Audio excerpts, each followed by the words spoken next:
அஸ்ஸலாமு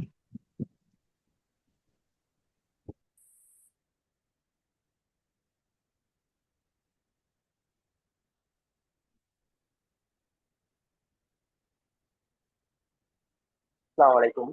good morning. Class start பண்ணுவோம். முதல் சொல்லுங்க, எனக்கு கொஞ்சம் கிளியரா கேக்குதா பேசுறது?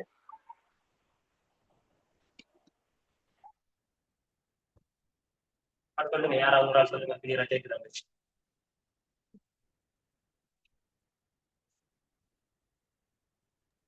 ஓம் சார் கேக்குது.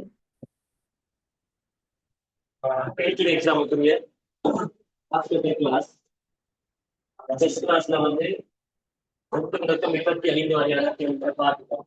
சரியா? செகண்ட் கிளாஸ் பார்ப்போம்.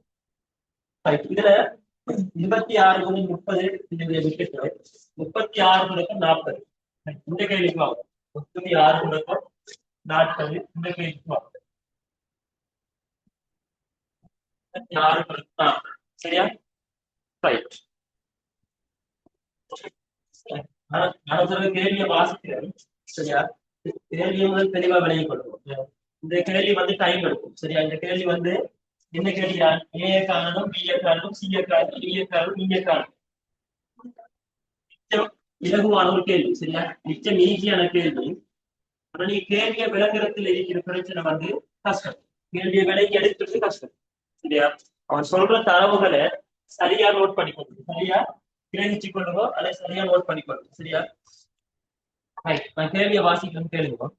36 முதல் 40 வரையிலான வினாக்கள் மையத்தில் இருந்து, ஒரு மையம் என்றது தெரியும், ஒரு வட்டத்தின் மையம் என்று இல்லையா? மையத்தில் இருந்து சமதூரத்தில் அமைந்த 8 பகுதிகளை கொண்ட, சரியா, சமதூரத்தில் அமைந்த 8 பகுதிகள். 8 பகுதி என்றது பாருங்க, 1 2 3 4 5 6 7 8.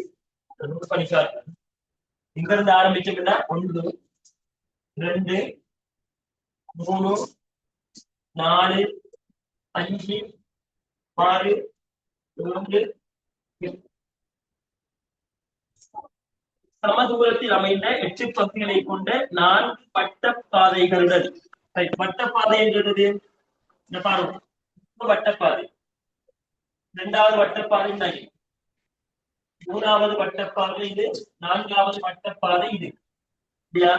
4 வட்டப்பாதைகள் கூடிய வட்டவளை ஒன்றில் இலக்கங்கள் இடப்பட்டுள்ள விதத்தை காட்டும் கீழே உள்ள வரைபடம் மற்றும் அது தொடர்பான தகவல்களை அடிப்படையாக கொண்டது. உங்களுக்கு தெரியணும் வந்து 8 பிரிவுகள் இருக்கு, 4 வட்ட பாதைகள் இருக்கு. இதுல இலக்கங்கள் ஒரு ஒரு நிபந்தனைக்கு அமைவாக இலக்கங்களை இருக்கிறாங்க. மேலும் சொன்னால் இந்த வட்டவளையின் ஒவ்வொரு வட்ட பாதையிலும் 1 முதல் 9 வரையான இலக்கங்களில் ஏதேனும் 8 இலக்கங்கள் மட்டுமே இடப்படும். இதுல நம்ம யூஸ் பண்ணிக்கிறது வந்து 1 தொடக்கம் 9 வரையான இலக்கங்களில் 8 இலக்கங்கள் பண்ணிக்கலாம். அதாவது 1 2 3 4 5 6 7 8 9 இதுல 8 இலக்கத்தை போடுங்க. சரியா? அத்துடன் அப்போது ஏதேனும் ஒரு வட்டப்பாதையில் இல்லாத இலக்கம் அதற்கு அடுத்துள்ள வட்டப்பாதையில் கட்டாயமாக இருக்க வேண்டும். முக்கியமான கேள்வி. முதலாவது வட்டப்பாதையில் இதுல ஒரு இலக்கம் 9க்கு இடையில ஒரு இலக்கம் வரவில்லை என்று சொன்னார், அந்த இலக்கம் கட்டாயம் இரண்டாவது வட்டப்பாதையில இருக்கு. எப்படின்னா முதலாவது வட்டப்பாதையிலையும் இரண்டாவது வட்டப்பாதையிலையும் ஒரே இலக்கம் இருக்கலாம், அது பிரச்சனை இல்லை. ஆனா முதலாவது வட்டப்பாதையில ஒரு இலக்கம் இல்லை என்று சொன்னார், இதுல 4 இல்லை என்று சொன்னார், 4 கட்டாயம் என்ன செய்யணும், இரண்டாவது வட்டப்பாதையில இருக்கணும். ஆனா முதலாவது வட்டப்பாதையிலையும் இரண்டாவது வட்டப்பாதையிலையும் 4 இருக்கே, 2 டைம் இருக்கேன்னு சொல்லலாம். இதுலயும் 4 இருக்கலாம், இதுலயும் 4 இருக்கலாம், பிரச்சனை இல்லை. இதுல 4 இல்லைன்னு சொன்னா இதுல கட்டாயம் என்ன செய்யணும், 4 இருக்கணும். சரியா? அடுத்தது அத்துடன் இங்கு ஒரு மையப்பிரிவுக்கு 4 பகுதிகள் வீதம். மையப்பிரிவுக்கு 4 பகுதிகள், 4 பகுதிகள். ஒரு மையப்பிரிவு இதுல எது மையப்பிரிவு நமக்கு தெரிஞ்சாதான் கேள்வியை நம்ம செய்யலாம். இதுதான் மையப்பிரிவு, மையத்திலிருந்து பிரிஞ்சு போறது. இதுல 4 பகுதிகள், 1 2 3 4 4 பகுதி சரியான வீதம் உள்ளடங்கும் பகுதியில் 8 மைய பிரிவுகள் 4 வாரம் மாதிரி 8 மைய பிரிவு. அந்த ஒவ்வொரு மைய பிரிவுகளிலும் ஒரே இலக்கம் கலவைக்கு வெளியிடப்பட முடியாது. அவன் என்ன சொல்றான்னு சொன்னா, இந்த மைய பிரிவுல 2 வந்துட்டு 4 வந்துட்டு 9 வந்துட்டு 1 வந்துட்டு ஒன்று திரும்ப வரையல, ஒரே இலக்கம் திரும்ப வரையல. எல்லா நிபந்தனையும் நம்ம என்ன செய்யணும், பேஸ் பண்ணி இந்த கேள்வியை செய்யணும். எல்லா நிபந்தனையும் பேஸ் பண்ணி இந்த கேள்வியை செய்யணும். இப்ப அவன் கேட்கிற கேள்வியில முதலாவது சரியா, கேட்கிற கேள்வியில முதலாவது ஏ என்ன, இரண்டாவது கேள்வி பி என்ன, சி என்ன, டி என்ன, யூ என்ன. இப்ப நமக்கு இதுல எதை காண்றது ஈஸி அப்படின்னா, முதலாவது வட்ட பாதையை காண்றது பி மட்டும்தான் காணும். பாப்போம் பிக்கு என்ன வரும். உங்களுக்கு தெரியும் வந்து முதலக்கம் 9 வரையான எண்கள் வரும்.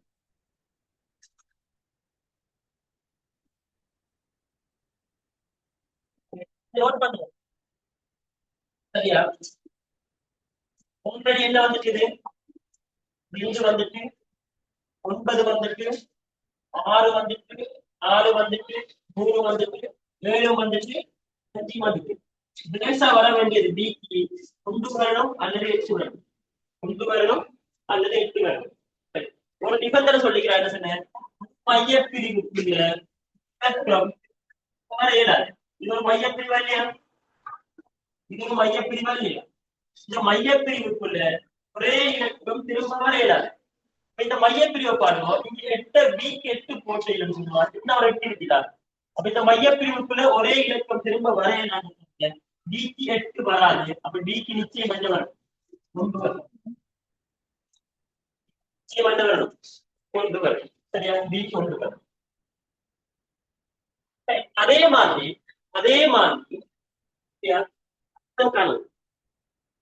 இரண்டாவது பாயிண்ட் பாருங்க, இரண்டாவது வட்ட பாதையை பாருங்க. ஏ காணலாம், ஏ காணலாம். நீங்க ஏ காணணும்னு சொன்னா ஏக்கு என்ன செய்யணும், 9 வரையான இலக்குகள் 1 2 3 4 5 6 7 8 9. ஏ இருக்கிற வட்டப்பாதையை பாருங்க, ஏ இருக்கிற வட்டப்பாதையை பாருங்க. என்ன இருக்குது, 5 வந்துட்டு 6 வந்துட்டு 9 வந்துட்டு 3 வந்துட்டு 2 வந்துட்டு 8 வந்துட்டு 4 வந்துட்டு. ஏக்கு பேலன்ஸ் இருக்கிறது என்ன, 1 7 1 7. இதுல எது வரும், இதுல பாக்குறதுக்கு 1 இல்ல, ஏக்கு 1 வரணும் அல்லது 7 வரணும். இந்த மைய பிரிவுக்குள்ள ஆல்ரெடி 1 வந்ததால 1 வராது. ஏக்கு 1 வரலாம் அல்லது 7 வரலாம். ஆல்ரெடி 1 வந்துச்சு, ஆல்ரெடி 1 வந்துச்சு, என்ன வரணும், ஏக்கு 7 வரும். ஏக்கு 7 வரும். இது கேள்வி லேசி, அவன் சந்திக்கிற நிபந்தனையை நீங்க விளங்கி எடுக்கிறதா கஷ்டம்.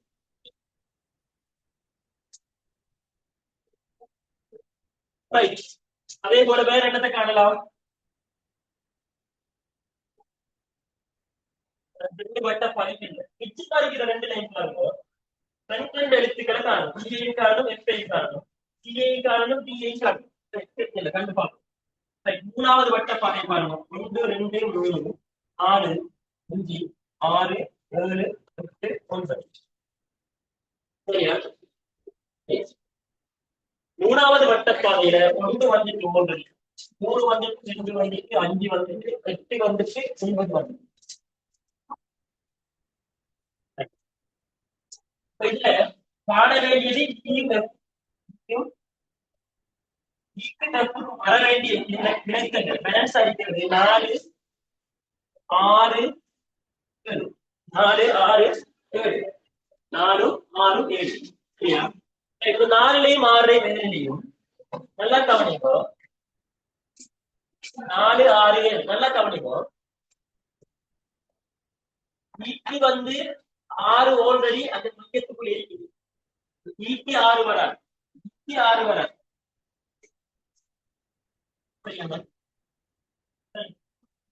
4 6 7 4 6 7 எஃப்க்கு என்ன நடக்கு பாருங்க, எஃப்க்கு 7 வராது.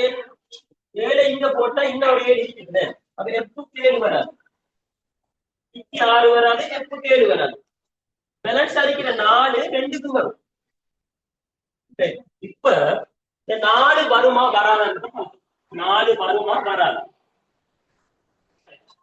என்ன அடிப்படையில் நீங்க கண்டுபிடிக்கலாம்னு சொன்னா, இந்த பாருங்க, ஆல்ரெடி இங்க ஒரு 4 வந்துட்டு, இப்ப நீங்க இதை இப்படியே வச்சுட்டு கடைசி கேள்விக்கு எஃப் எழுத்து அமைந்துள்ள பாதையில், எஃப் எழுத்து அமைந்துள்ள பாதையில் ஆறாம் இலக்கம் இடப்படவில்லை எனில் என்ன சொன்னா, எஃப்க்கு 6 வரல என்று சொன்னா, எஃப்க்கு 6 வரல என்று சொன்னா ஈக்கு வர வேண்டிய இலக்கம் யார்? கேள்வி கேட்கிறார். இது கஷ்டம் கேட்கிற நம்ம கண்டுபிடிச்சோம். ஈக்கும் எஃப்க்கும் 3 ஆன்சர் வரலாம். இது 4 வரணும், அல்லது 6 வரணும், அல்லது 7 வரணும். கண்டுபிடிச்சோம். ஈக்கு 6 வர இயலாது, எஃப்க்கு 7 வர இயலாது. அப்ப ஈக்கு 7 வரலாம், எஃப்க்கு 6 வரலாம், ஈக்கு 4 வரலாம், எஃப்க்கு 4 வரலாம். இப்போ ஒரு கண்டிஷன் சொல்றேன், எக்ஸ்ட்ராவா? சரியா, எக்ஸ்ட்ரா ஒரு கண்டிஷன் சொல்றேன். எஃப் எழுத்து அமைந்த பாதையில் 6 வரையலாம். நல்லா கவனிங்க. எஃப்க்கு 7 வரையலாம், எஃப்க்கு 7 வரையலாம், 6 வரையலாம். ஈக்கு என்ன வரணும் என்று கேட்கிறார். கவனிப்போம். ஈக்கு 6 வரையலாம் கண்டுபிடிக்கும், ஈக்கு 6 வரையலாம் கண்டுபிடிக்கும். அந்த 6 எஃப்க்கு போடலாமான்னு பார்த்தா எஃப்க்கு 6 வரமாட்டான்னு சொல்லிட்டாங்க, 6 வரமாட்டான்னு சொல்லிட்டாங்க. கேள்வி ஈக்கு என்ன வரும்? ஈக்கு என்ன வரும்? 6 வரையலாது, இங்கே மாற போடையலாது, 7 போடலாமான்னு பார்த்தா ஈக்கு 7 போடலாமான்னு பார்த்தா 7 போட இயலாது. என்ன வரும்? என்ன வரும்? கண்டுபிடிக்க யாரு சொல்லுங்க, என்ன வரும்?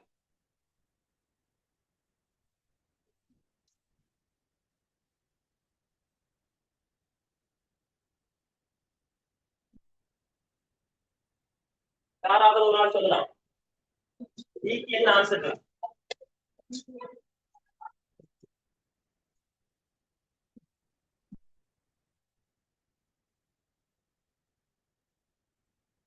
என்ன ஆன்சர் பண்ணி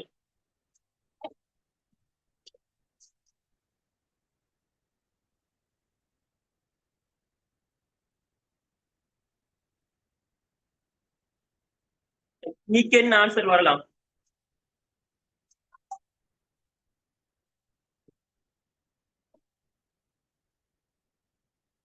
என்ன ஏழை கண்டம் முதல் கண்டம், அது பிரச்சனை. நிபந்தனை சொல்றோம், எஃப் அமைந்துள்ள பாதையில் 6ஆம் இலக்கம் 6ஆம் இலக்கம் போடல் போடல் என்று சுற்றி வர வேண்டிய இலக்கம் யாரும் கேட்கலாம். சுற்றி வர வேண்டிய இலக்கம் யாரும் கேட்கலாம்.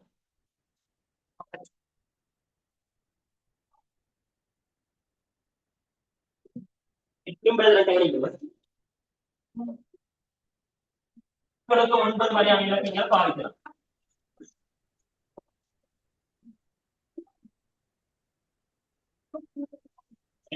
பாருங்க வட்டத்தை, சரியா, 3வது வட்டப்பாதை பாருங்க. கொண்டு வந்துட்டு 3 வந்துட்டு 2 வந்துட்டு 5 வந்துட்டு 8 வந்துட்டு 9 வந்துட்டு. அப்ப ஈர்ப்புகள் எஃப்க்கு வர வேண்டியது 4 6 7, 4 6 7. ஒரு ஆள் சொல்லுங்க, நான் பேசுறது கேக்குதா? யாராவது ஒரு ஆள் சொல்லுங்க, நான் பேசுறது கேக்குதா?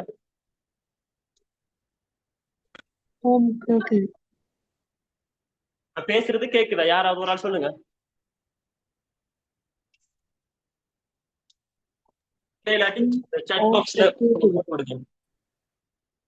பேசுறது கேக்குதா? ஓ சார், கேக்குது. எனக்கு உங்களோட சவுண்ட் யாரையும் கேட்க இல்ல. யாராவது ஒரு ஆள் சொல்லுங்க, நான் பேசுறது கேக்குதான்னு சொல்லி. சார் நீங்க பேசுறது சார் போன கிளாஸை விட இந்த கிளாஸ்ல தெளிவா விளங்கல சார் நீங்க பேசுனது. இந்த ரைட் ஒரு ஓகே வாய்ஸ் பிரச்சனை சரியா ரைட் ஓகே ஓகே இப்போ ஓகேவா? இப்போ கொஞ்சம் ஓகே சார், விளங்கப்படுதுங்க சார், இப்போ ஓகே. Right okay. இப்ப நம்ம ஏக்கு 7 கண்டுபிடிச்சிட்டோம், பிக்கு 1 கண்டுபிடிச்சிட்டோம். சரியா? ஏக்கு 7 கண்டுபிடிச்சோம், பிக்கு 1 கண்டுபிடிச்சோம். இப்ப கண்டுபிடிக்க வேண்டியது சரியா? இப்ப கண்டுபிடிக்க வேண்டியது இத இ என்ன எஃப் என்னன்னு சொல்லி. சரியா? இப்ப அவன் சந்திக்கிற தரவு என்ன? 1 தொடக்கம் 9 வரையான இலக்கங்கள்ல 8 இலக்கத்தை என்ன செய்யணும்? பயன்படுத்துறோம். 1 தொடக்கம் 8 வரையான 9 வரையான இலக்கங்களை 8ஆ பிரிக்கிறதால 1 தொடக்கம் 9 வரையான இலக்கத்துல 8 இலக்கங்களை பயன்படுத்துறோம். சரி, ஒவ்வொரு மையப்பிரிவு இல்லைங்கிற மையப்பிரிவு இதுக்குள்ள வந்து ஒரே இலக்கம் திரும்ப வரையலாது. இங்க 1 8 இருந்தா இங்க 6 இருந்தா திரும்ப ஈக்கு 6 வரையலாது. இதுதான் கண்டிஷன். என்ன இந்த கடைசி கண்டிஷன் ஒன்று சொல்றான் பாருங்க. எஃப் என்பதுக்கு 6 வரலையா? இவருக்கு 6 வராதாம். 6 வரலன்னு சொன்னா ஈக்கு என்ன வரும்னு கேட்கிறான். ஈக்கு என்ன வரும்னு கேட்கிறான். சரியா? அப்ப நம்ம ஈக்கு மெப்புக்கும் என்ன காரணம்னா இந்த வட்டப்பாதையை பார்த்தோம்னு சொன்னா இந்த வட்டப்பாதையை பார்த்தோம்னு சொன்னா 1 தொடக்கம் 9 வரையான இலக்கங்களை 8 இலக்கங்களை ஒரு தடவை பயன்படுத்துறோம். அப்ப ஆல்ரெடி 1 வந்துட்டு 2 வந்துட்டு 3 வந்துட்டு 5 8 9 வந்துட்டு இப்ப ஈக்கும் எஃப்க்கும் வர வேண்டியது 4 வரணும் அல்லது 6 வரணும் அல்லது 7 வரணும். 4 வரணும் 6 வரணும் அல்லது 7 வரணும். சரியா? இப்ப பார்த்தவன் சொன்னா அவன் சொல்றான் எஃப்க்கு 6 வரல, எஃப்க்கு 6 வராது. அந்த எஃப்க்கு 6 வராட்டி இந்த 6 வந்து நம்ம என்ன செய்யலாம்னு சொன்னா எஃப்க்கும் போட இயலாது ஈக்கும் போட இயலாது. விளைஞ்சா இந்த எஃப்க்கு 6 வராட்டி ஈக்கு 6 போடலாமா?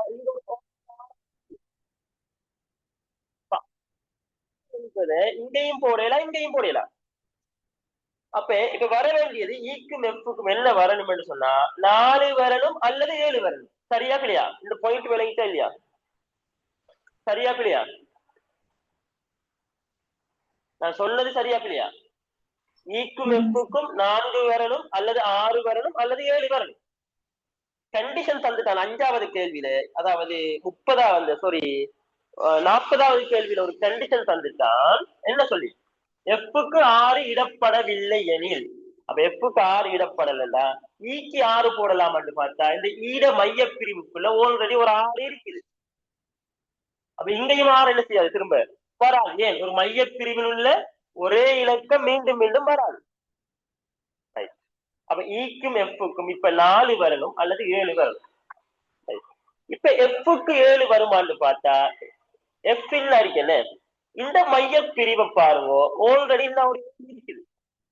ஆகவே ஈக்கும் எஃப்க்கும் 4 மேலும் வரணும்னு சொன்னா எஃப்க்கு அந்த 7 போட 7 சொன்னா எஃப்க்கு அந்த 7 போட 7 சொன்னா சரிதானே?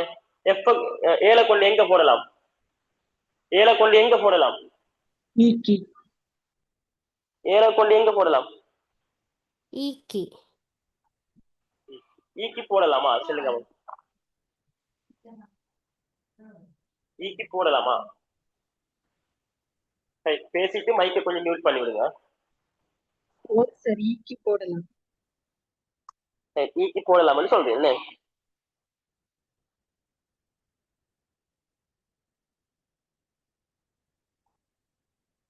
எஃப்க்கு என்ன போடலாம்? எப்ப பத்தி நம்மளோட கேள்வி கேட்கல. நீங்க சொல்ற மாதிரி ஈக்கி நம்ம என்ன செய்வோம் சொல்றீங்க? சொல்ற மாதிரி ஈக்கி 7 போட்டு பார்ப்போம். ஈக்கி 7 போட்டு பார்ப்போம். ஈக்கி 7 போட்டோம்னு சொன்னா நமக்கு தெரியணும் எஃப்க்கு 4 வரும் மட்டும் எழுதிக்கிறோம். எஃப்க்கு 4 வரும் மட்டும் எழுதிக்கிறோம். அப்ப ஈக்கி 7 எஃப்க்கு 4 ஓகே. அடுத்தது சியும் டி, அடுத்தது சியும் டியும் இருக்கு. சியும் டியும் இருக்கு. 1 2 சியும் டியும் இருக்கு. சி அல்லது டி 1 2 3 4 5 6 7 8 9. சிடி இருக்கிற பட்டன்ல பாருங்க 1 வந்துட்டு 2 வந்துட்டு 5 வந்துட்டு 4 வந்துட்டு 9 வந்துட்டு 6 வந்துட்டு. அப்ப சிக்கும் டிக்கும் வர வேண்டியது 7 3 8 3 வரணும் 7 வரணும் அல்லது 8 வரணும் 3 வரணும் அல்லது 7 வரணும் அல்லது 8 வரணும் 3 வரணும் அல்லது 7 வரணும் அல்லது 8 வரணும் சிக்கும் டிக்கு. இப்ப கவனிங்கோ சிக்கு 7 வருமா? சிக்கு 7 வரலாமா? சிக்கு 7 வரலாமா? வராது. வராது. சிக்கு இது ஆல்ரெடி இருக்கு. 3 வரலாமா? சிக்கு 3 வரலாமா? வர. அப்ப சிக்கு என்ன வரணும்? 3 வராது 7 வராது சிக்கு 8 வரணும். 3 வராது 7 வராது சிக்கு என்ன வரணும்? 8 வரணும். இப்ப டி இருக்கும். டி எங்க? டி என்ன? டிக்கு 7 வருமா? 7 வருமா? 7 வருமா? வராது. 8 வருமா? 8 ஆல்ரெடி சிக்கு போட்டோம், அதுவும் வராது. அப்ப டிக்கு என்ன வரணும்? 3 வரணும். டிக்கு 3 வரணும். டிக்கு 3 வரணும். டிக்கு 3 வரும். ஆகவே ஏக்கு விட 1 ஏக்கு 7 வரும், பிக்கு 1 வரும், சிக்கு 8 வரும், டிக்கு 3 வரும். சரினே? ஈக்கு 7 வரும் என்று போட்டிக்கும்.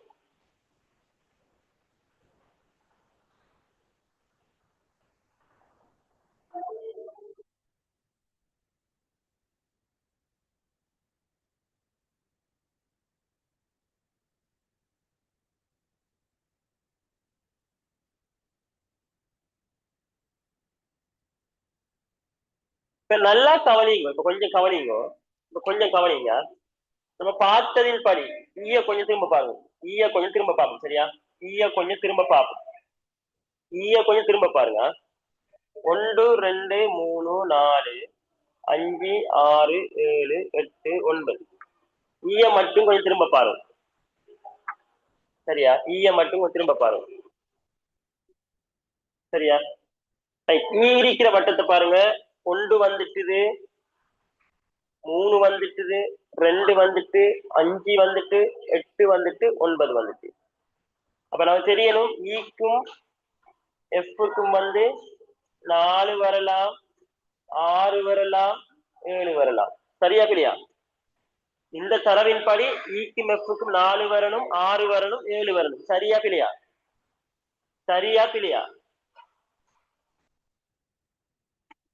சரியா பிள்ளையா?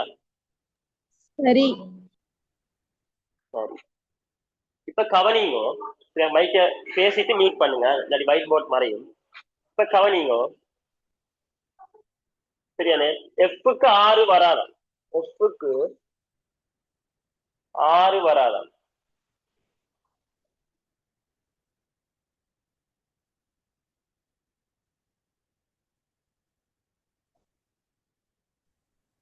ஆல்ரெடி 7 இருக்கிறதால எஃப்க்கு 7 என்ன செய்ய மாட்டா?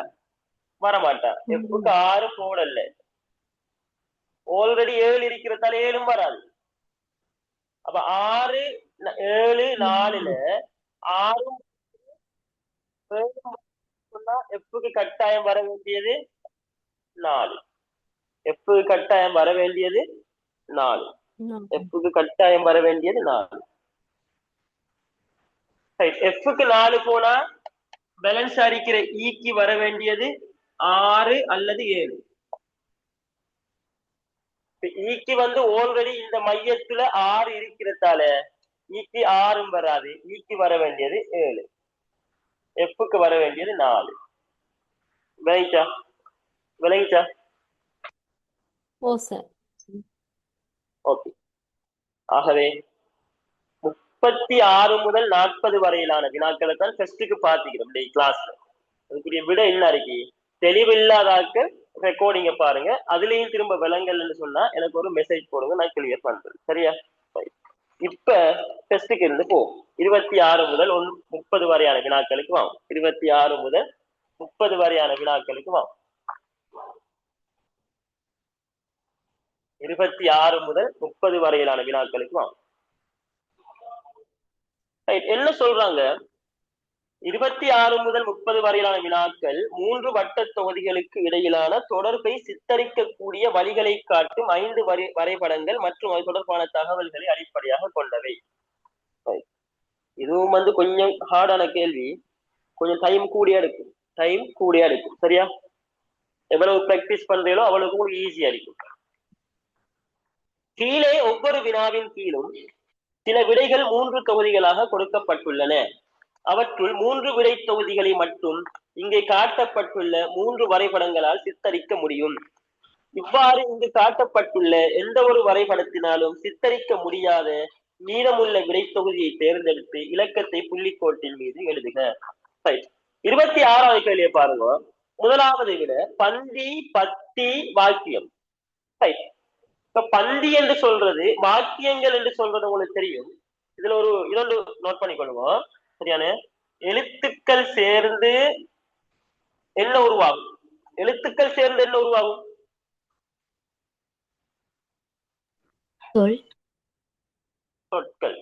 சொற்கள் சேர்ந்து வாக்கியம் அல்லது வசனம். வசனங்கள் சேர்ந்து பந்தி பந்திகள் சேர்ந்து என்ன உருவாகும்? எனக்கு சொல்லுங்க, பத்தி என்றது என்ன? பத்தி என்றதுக்கும் இதுக்கும் சம்பந்தம் இருக்கா? பத்தி என்றதுக்கும் பந்தி, இந்த எழுத்து, சொற்கள், வசனம், பந்திக்கும் சம்பந்தம் இருக்கா? தொடர்பு இருக்கா?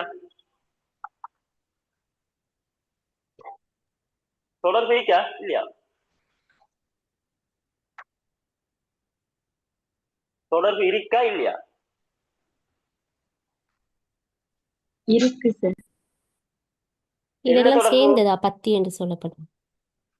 பத்தி என்று சொல்றது இதெல்லாம் சேர்ந்தது. எழுத்துக்கள், சொற்கள், வசனம், பந்தி எல்லாம் சேர்ந்து மொத்தமாகதான் பத்தி. அப்ப முதலாவது படமிக்கான பந்தி, பத்தி, வாக்கியம். பந்திக்குள்ள பத்தி இருக்குமா இல்லையா? இருக்கும். பந்திக்குள்ள பத்தி இருக்கும். சாரி, பத்திக்குள்ள பந்தி இருக்கும். பந்திக்குள்ள வசனம் இருக்கும். அப்ப கொஞ்சம் கவனி, ஒன்று பெருசா இருந்து அதுக்குள்ள இது இருக்கி இதுக்குள்ள அது இருக்கா இப்படி படம் வரும். சரியான? இப்ப நம்ம இந்த முதலாவது விடையை வச்சுட்டு மிச்ச 3 விடையும் பார்ப்போம். பார்ப்போம்.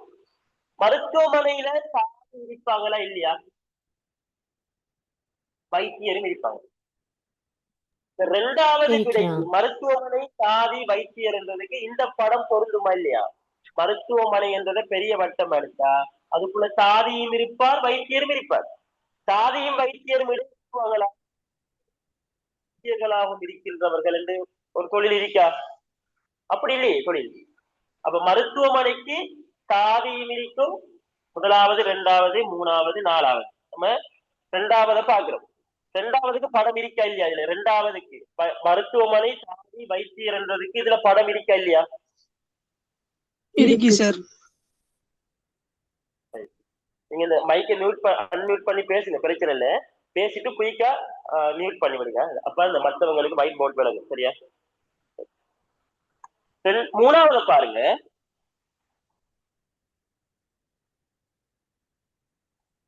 முதலாவது பாருங்க.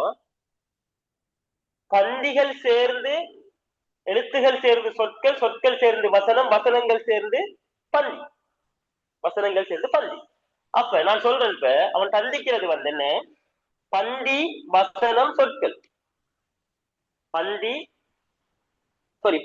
பத்தி, பந்தி, பந்திகள் சேர்ந்து என்ன உருவாகும்? பத்தி. அவன் தந்திக்கிறான் பந்தி, பத்தி, வசனம், வாக்கியம். அப்ப பந்திய பெரிய வட்டம் எடுத்தா பத்திக்குள்ள பந்தி இருக்கும், பந்திக்குள்ள வசனம் இருக்கும். இந்த படம் சரியா இல்லையா? பத்திக்குள்ள பந்திகள் இருக்கும். பந்திகள் சேர்ந்துதான் பத்தி. நம்ம சிறுகதைகள் சொல்லுவோம், பேப்பர்ல வரும் ஆர்டிக்கல், ஒரு ஆர்டிக்கல் தான் பத்தின்னு சொல்றேன். அதுல நிறைய பந்திகள் இருக்குமா இல்லையா? பேராகிராஃப் நிறைய இருக்கும். பேராகிராஃப் நிறைய இருக்கிறதால அதுதான் பந்தின்னு சொல்றாங்க. இப்ப வசனங்கள் சேர்ந்து பந்தியாகும், பந்திகள் சேர்ந்து பத்தியாகும். அப்ப முதலாவதுக்கும் விடை இருக்கு. முதலாவதுக்கும் விடை இருக்கு. மூணாவது பாருங்க, நிகழ்காலம், எதிர்காலம், நிகழ்காலம், எதிர்காலம், இறந்த காலம். மூணுக்கும் தொடர்பு இருக்கா? நிகழ்காலம், எதிர்காலம், இறந்த காலம் மூணுக்கும் தொடர்பு இருக்கா? தொடர்பு இருக்கா? இல்ல சார். இல்ல. அப்ப இப்படி ஒரு படம் இருக்கா? இப்படி ஒரு படம் இருக்கா?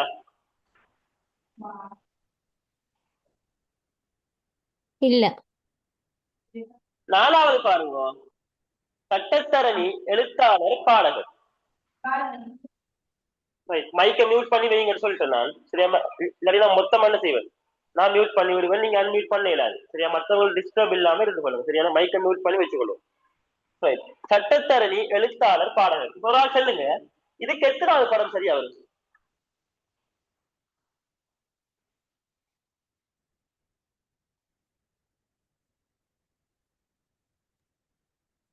சட்டத்தரணி, எழுத்தாளர், பாடகர்.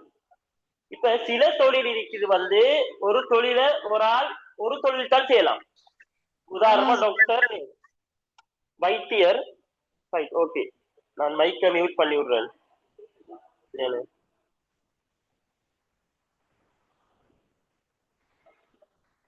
சில தொழில் இருக்கு பிள்ளைகள். சரியான? ஒரு தொழில ஒரு ஆள் ஒரு தொழில் தான் செய்யலாம். உதாரணமா வைத்தியர், சாதியர் ரெண்டையும் செய்ய இயலாது. சில விஷயங்கள் இருக்குது வந்து பொழுதுபோக்காக செய்யற விஷயங்கள் என்ன செய்யலாம், ரெண்டும் செய்யலாம். இப்ப வைத்தியர் வந்து ஒரு பாடகரா இருக்கலாம் இல்லையா? சொல்லுங்க, ஒரு வைத்தியர் ஒரு பாடகரா இருக்கலாம் இல்லையா? இருக்கலாமா இல்லையா? இருக்கலாமா இல்லையா? ஒரு ஆள் சொல்லுங்க, ஒரு வைத்தியர் ஒரு பாடகரா இருக்கலாம். அப்ப சட்டத்தரணி என்றவர், சட்டத்தரணி என்றவர், சரியான? சட்டத்தரணி என்றவர் எழுத்தாளரா இருக்கலாமா இல்லையா? அப்ப இது சட்டத்தரணி சொன்னா, இந்த வட்டம் எழுத்தாளர் சொன்னா, இந்த நடுவுல வாரது சட்டத்தரணிகளாகவும் எழுத்தாளர்களாகவும் இருக்கின்றார்கள். சரியா இல்லையா? இது வந்து சட்டத்தரணிகளாக மட்டும் இருக்கிறார்கள், இது எழுத்தாளராக மட்டும் இருக்கின்றார்கள்.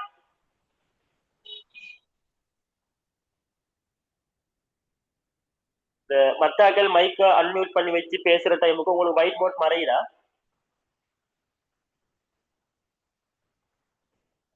ஒயிட் போர்ட் மறையுதா? யாராவது ஒரு ஆள் சொல்லுங்க.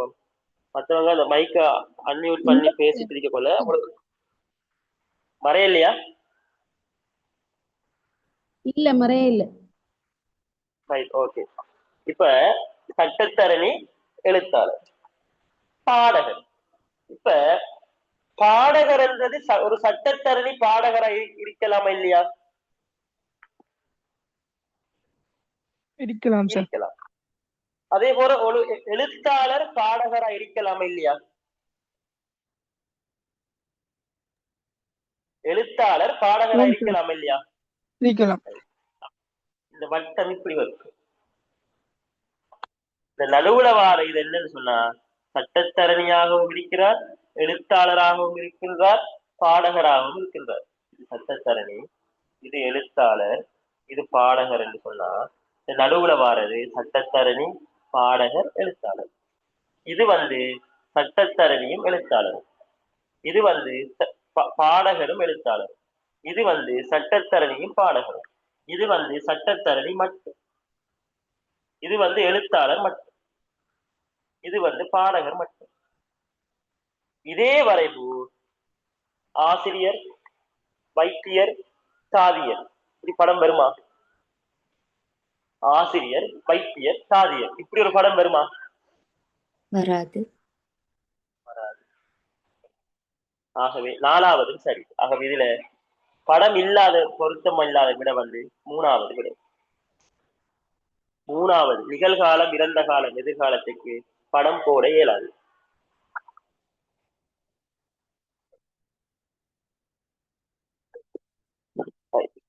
இரண்டாவது பார்ப்போம், வருடம், மாதம், வாரம்.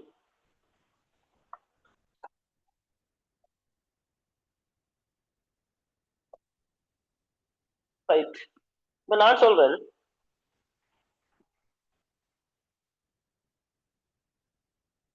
முதலாவது விட இருக்குது முழு எண்கள். இரண்டாவது முழு எண்கள், ஒற்றை எண்கள், இரட்டை. முழு எண்களுக்குள்ள ஒற்றை எண்கள், இரட்டை எண்கள் வருமா வராதா? வருமா வராதா? முழு எண்களுக்குள்ள ஒற்றை எண்கள், இரட்டை எண்கள், சாரி ஒற்றை எண்கள், வர்க்க எண்கள் வருமா வராதா? வருமா வராதா? வரும் வரும். ஒற்றை எண்களும் வர்க்க எண்களும் இடைவெட்டக்கூடிய வாய்ப்பு இருக்கா இல்லையா?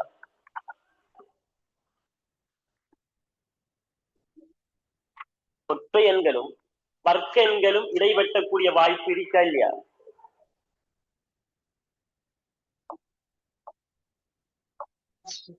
இருக்குது சார்.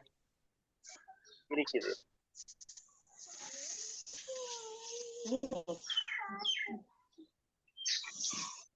வருடம், மாதம், வாரம். இப்ப இதுக்கு படங்கீடுனா வருடம், மாதம், வாரம். வாரங்கள் சேர்ந்து மாதங்களாகும், மாதங்கள் சேர்ந்து வருடங்களாகும். இந்த படம் சரியா இல்லையா? அது சரி சார். அது சரி. ஆடைகள், ஆடைகளுக்குள்ள சேலைகள், காட்சட்டைகள். இது சேலை, இது காட்சட்டை. வருமா வராதா? வருமா வராதா? வரும். பல்கோணி, முக்கோணம், வட்டம். பல்கோணிக்குள்ள முக்கோணம் வருமா வராதா? பல்கோணி என்றது பெரிய வட்டம் என்றா இதுக்குள்ள முக்கோணம் வருமா வராதா? சாரி வட்டம், இந்த முக்கோணி வருமா வராதா? பல்கோணிக்குள்ள முக்கோணி வருமா வராதா? வட்டம் என்றது பல்கோணிக்குள்ள வராட்டி வெளியால தனியா வரும். இப்படி ஒரு படம் வருமா வராதா? வரும் சார். இதுல கீரிக்கிற இது முதலாவது படத்துக்கு சரியான.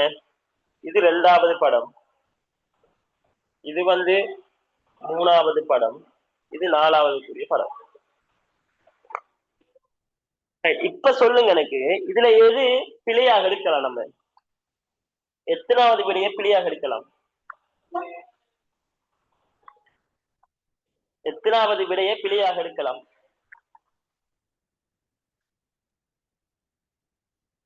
பல்கோணி, முக்கோணம், வட்டம் என்றதுல பிழை எடுக்க வாய்ப்பு இருக்கா? நாலாவது விடையில பிழை எடுக்க வாய்ப்பு இருக்கா? நாலாவது ஓகே, நாலாவது விடையில பிழை எடுக்க எந்த ஒரு வாய்ப்பும் இல்லை. சரியா பிள்ளையா? அதே போல ஆடைகள், சேலைகள், காட்சட்டையிலையும் நாலாவது கொஞ்சம் விளங்கப்படுத்துங்களேன். நாலாவது கொஞ்சம் விளங்கப்படுத்துங்களேன். இந்த பல்கோணி,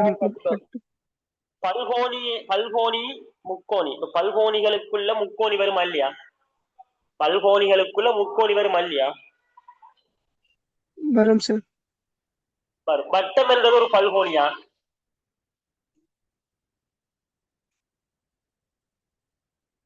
வட்டம் என்பது ஒரு பல்கோணியா? இல்லையே. வட்டம் வேற. பல்கோணிக்கும் முக்கோணிக்கும் வட்டத்துக்கும் சம்பந்தம் இல்லை.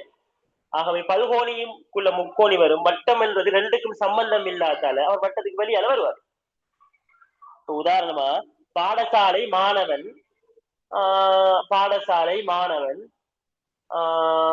என்ன வரும்? பாடசாலை மாணவன் ஆடு என்று வந்துட்டு. இப்ப பாடசாலையில மாணவன் இருப்பான். ஆடு என்பது ஒரு மிருகம். பாடசாலைக்கும் மாணவனுக்கும் ஆடு என்ற விலங்குக்கும் சம்பந்தம் இருக்கா? இப்ப பாடசாலைக்குள்ள மாணவன் வரும், ஆடு அல்லது மாடு என்று வந்தா அது வட்டத்துக்கு வெளியால வரும். சரியா இல்லையா? சரியா இல்லையா? அதே மாதிரிதான் பல்கோணிக்கும் முக்கோணிக்கும் சம்பந்தம் இருக்கு. ஆனா பல்கோணிக்கும் வட்டத்துக்கும் சம்பந்தம் இல்லை. ஆகவே வட்டம் என்பது தனிய வெளியால வரும். ஆகவே நாலாவதையும் பிழையாக்க இயலாது, மூணாவதையும் பிழையாக்க இயலாது. ஏன்? ஆடைக்குள்ளால் சேலையும் வரணும், ஆடைக்குள்ளால் காட்சட்டையும் வரணும். சேலை என்றது வேற, காட்சட்டை என்றது வேற. முழு எண்கள், ஒற்றை எண்கள், இரண்டாவது விடையை பாருங்க. முழு எண்கள் என்பது 1 2 3 4 5 6 7 8 என்று அதானே. ஒற்றை எண்கள் என்றது 1 3 5 7 என்று போறது. வர்க்க எண்கள் என்றது வர்க்க எண்கள் என்ன? வர்க்க எண்கள் என்றது ஒழுங்கா சொல்லுங்க. வர்க்க எண்கள் என்றது என்ன? வர்க்க எண்களா வர்க்கமாயிரு கேட்டீது. வர்க்க எண்கள் என்றது உதாரணமா 1 வர்க்கம் 1, 2 வர்க்கம் 4, 3 வர்க்கம் 9 இப்படி வருது. இப்ப வர்க்க எண்களை பார்க்க கூட கவனிங்க, ஒற்றை எண்கள்லையும் 1, 3, 5, 7, 9 வரும். வர்க்க எண்கள்லையும் சரியான 1 வர்க்கம் 1, 2 வர்க்கம் 4, 3 வர்க்கம் 9, 4 வர்க்கம் 16 இப்படி போகும். அப்ப ஒற்றை எண்ணும் வர்க்க எண்ணும் கிளஷ் ஆகுதா இல்லையா? ஆகவே இந்த மூணாவதுக்கு படம் வந்து ஒற்றை எண்கள் இப்படி என்றா வர்க்க எண்கள் இப்படி வரணும். இது ஒற்றை எண்ணா இருக்கும், இது வர்க்க எண்ணாக இருக்கும், இது ஒற்றை எண்களாக இருக்கின்ற வர்க்க எண்களாக இருக்கும். சரியா பிள்ளையா? சரியா பிள்ளையா? சரியா பிள்ளையா? சரியா பிள்ளையா பிள்ளையா? சரி சார். முதலாவது விட இருக்குது, மூணாவதுக்கும் இருக்குது, நாலாவதுக்கும் இருக்குது, இரண்டாவதுக்கு விட இல்லை.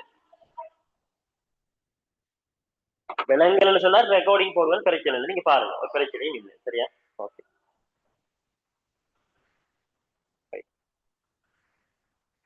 மூணாவது கேள்வி இப்போ.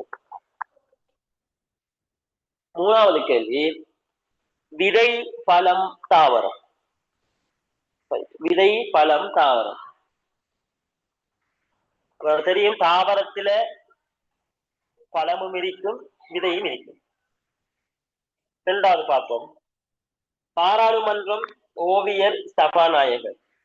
பாராளுமன்றம் ஓவியர் சபாநாயகர்.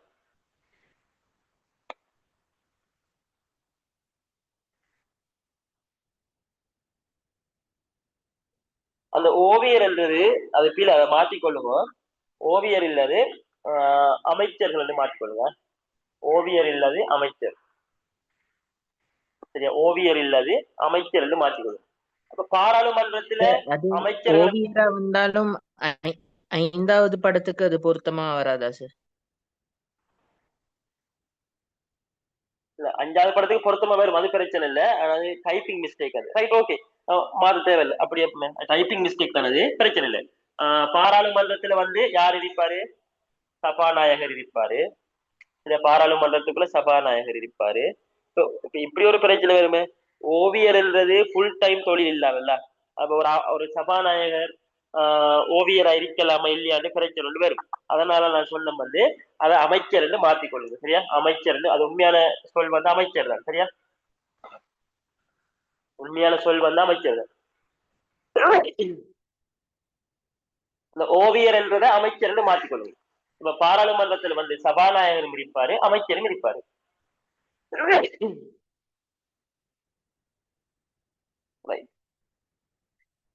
மேல் நீதிமன்றம், மேல்முறையீட்டு நீதிமன்றம், உயர் நீதிமன்றம். இதுக்கு படம் இருக்கா? மேல் நீதிமன்றம், மேல்முறையீட்டு நீதிமன்றம். இந்த மூணுலையும் வந்து சின்னது எது? மேல் நீதிமன்றம் சின்னதா, மேல்முறையீட்டு நீதிமன்றம் சின்னதா, உயர் நீதிமன்றம் சின்னதா?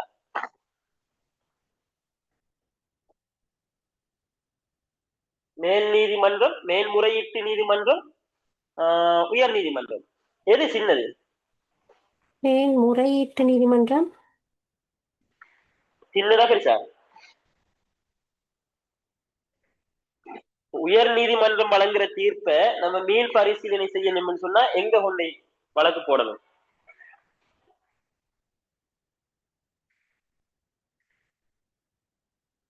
எங்க வழக்கு போடணும்? மேன்முறையீடு நீதிமன்றம். இப்ப இதுல இப்படி பார்ப்போம். சரி, 4வது விடையை பார்ப்போம். 4வது பார்த்துட்டு வரலாம். 4வதையும் பார்த்துட்டு வரும். நாவல் புத்தகங்கள், சிறுகதை புத்தகங்கள், ஆங்கில மொழி புத்தகங்கள்.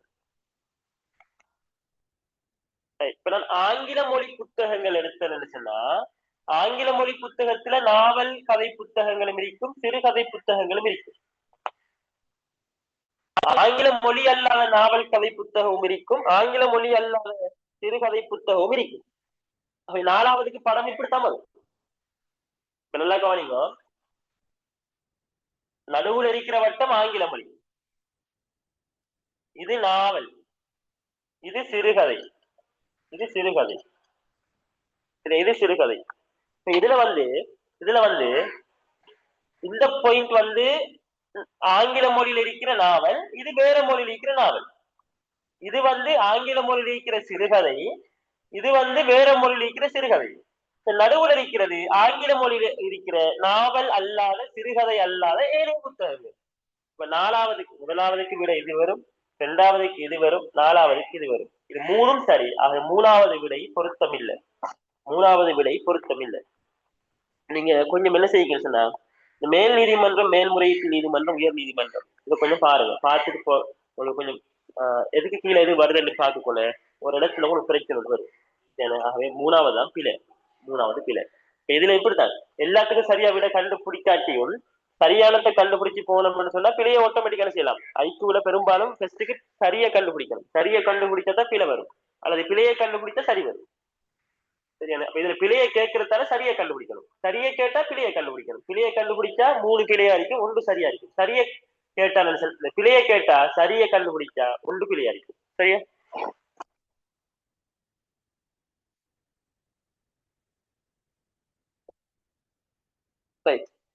வீட்டு உபகரணங்கள், பாடசாலை உபகரணங்கள், விவசாய உபகரணங்கள். இதுல ஒன்று நம்ம யோசிக்க தேவையில்லை. வீட்டு உபகரணங்கள் தனியே வரும், பாடசாலை உபகரணங்கள் தனியே வரும், விவசாயம் தனியே வரும். மூணும் சம்பந்தம் இல்லை. தாவர உத்திகள், நிலவாழ் உயிரினங்கள், பாலூட்டிகள். அதுக்கு எத்தனாவது படம் வரும்? 2வது படம் வரும். தாவர உண்ணிகள், நிலவாழ் உயிரினங்கள், பாலூட்டிகள் 2வது படம் வரும். என்ன? சிவில் சட்டம், சொத்து சட்டம், குற்றவியல் சட்டம். அப்ப சிவில் சட்டத்துக்குள்ளதான் சொத்து சட்டமும் வரணும், குற்றவியல் சட்டமும் வரணும். 3வது படம் வரும். சதுரம், இணைகரம், சாய் சதுரம். சதுரம் இப்படி இருக்கும், இணைகரம் இப்படி இருக்கும், சாய் சதுரம் இப்படி இருக்கும். சரியா? இப்ப சதுரம் என்றதுக்குள்ளதான் இணைகரமும் வரும், சாய் சதுரமும் வரும். ஆகவே 4வது படக்கு இருக்கும், 3வது படம் வரும். 4வதுக்கு 3வது வரும். ஆகவே வீட்டு உபகரணங்கள் முதலாவது தான் பிழை, முதலாவது தான் பொருத்தமற்றது. நான் உங்களுக்கு என்ன செஞ்சுக்கிறேன்னா, பக்கத்துல ஒரு கோடு சந்திக்கிறேன். விடைய அதுல எழுதி பழகுங்க. சரியா? விடைய அதுல எழுதி பழகுங்க. சரியான? தெரிந்தெடுத்து புள்ளிக்கோட்டின் மீது எழுதுங்க. ஆக 26வது கேள்விக்கு 3வது விட அந்த புள்ளிக்கோட்டுல 3 என்று எழுதுங்க. 27க்கு 2வது விட 2 என்று எழுதுங்க. 28க்கு 3 என்று எழுதுங்க. புள்ளிக்கோட்டுல 3 போடும். 29க்கு 1 போடும். பிராக்டிஸ் பண்ணுங்க. நம்ம 20 நாள் தான் இருக்கு எக்ஸாமுக்கு. பிராக்டிஸ் பண்ணுங்க. 30வது அமைச்சர்கள், பாராளுமன்ற உறுப்பினர்கள், அரசியல்வாதிகள். அவங்களுக்கு தெரியும், பாராளுமன்ற உறுப்பினர்கள் அமைச்சர்களாக இருப்பாங்க, அமைச்சர்கள் அரசியல்வாதிகளாக இருப்பாங்க. முதலாவதுக்கு படம் வந்து எப்படி வரும்?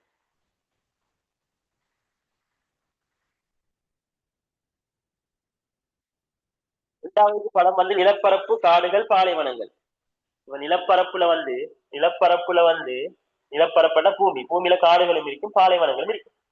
பாலைவனத்துல காடு இருக்குமா? இல்ல. ஒன்றும் இல்லாத வெற்று பூமியை தான் என்ன சொல்றேன் பாலைவனம் என்று சொல்றது. சரியா? 4வது பாருங்க. 4வது பாருங்க.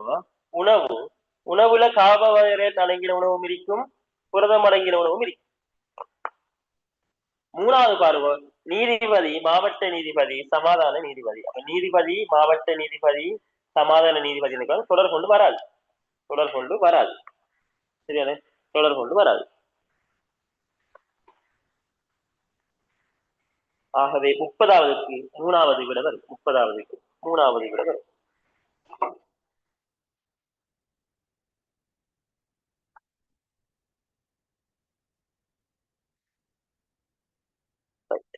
அடுத்த கேள்வி, 31 முதல் 35 வரையிலான ஒவ்வொரு வினாவின் கீழும் கண்ணாடி ஒன்றில் முன் வைக்கப்பட்ட உருவத்தொகுதி ஒன்றும் கொடுக்கப்பட்டுள்ளது. உதாரணமா நான் சொல்றேன் பாருங்க. பி என்ற ஒரு எழுத்திருக்கு. இது எப்படி கண்ணாடில வைக்கிறாங்க. இது இங்கால எப்படி தெரியும் சொன்னா, நல்லா பாருங்க.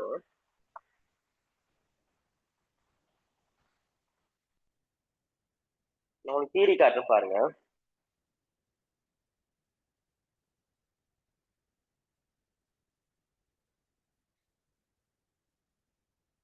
இந்த பிய பாருங்க.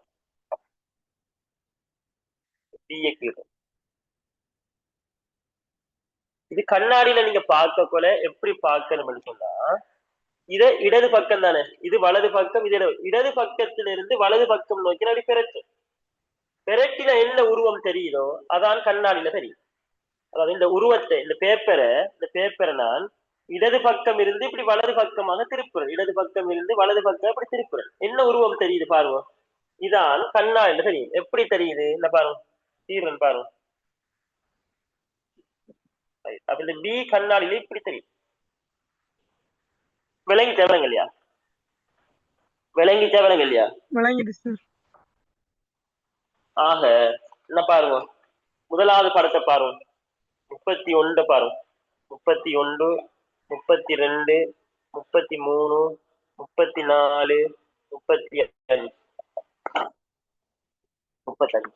31வது கேள்வியை பாருங்க. 31வது கேள்வியை பாருங்க. இதை இப்படி தூக்கி வச்சோம்னு சொன்னா இதுக்கு வந்து நீங்க கற்பனை பண்ணி பாருங்க. இப்படி தூக்கி வைக்க கூட இன்னும் அடிக்கிறது இங்க தொங்கலுக்கு வரணும். இதை பாருங்க, நான் படத்தை கீறேன் பாருங்க.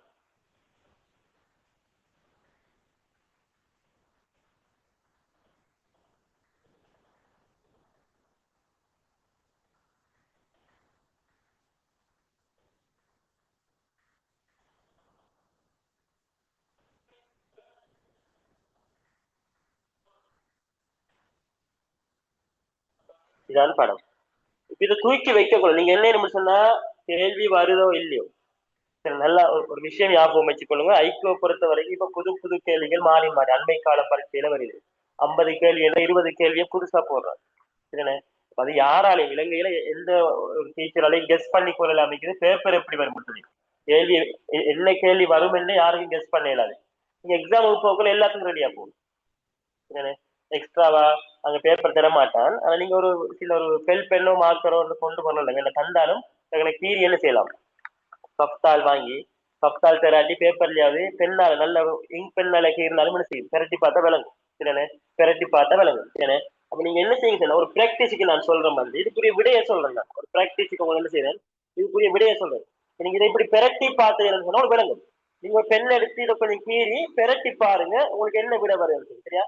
31க்கு 1 வரும், 32க்கு 3 வரும், 33க்கு 1 வரும், 34க்கு 3 வரும், 35க்கு 4 வரும். இதான் விடை இருக்கு.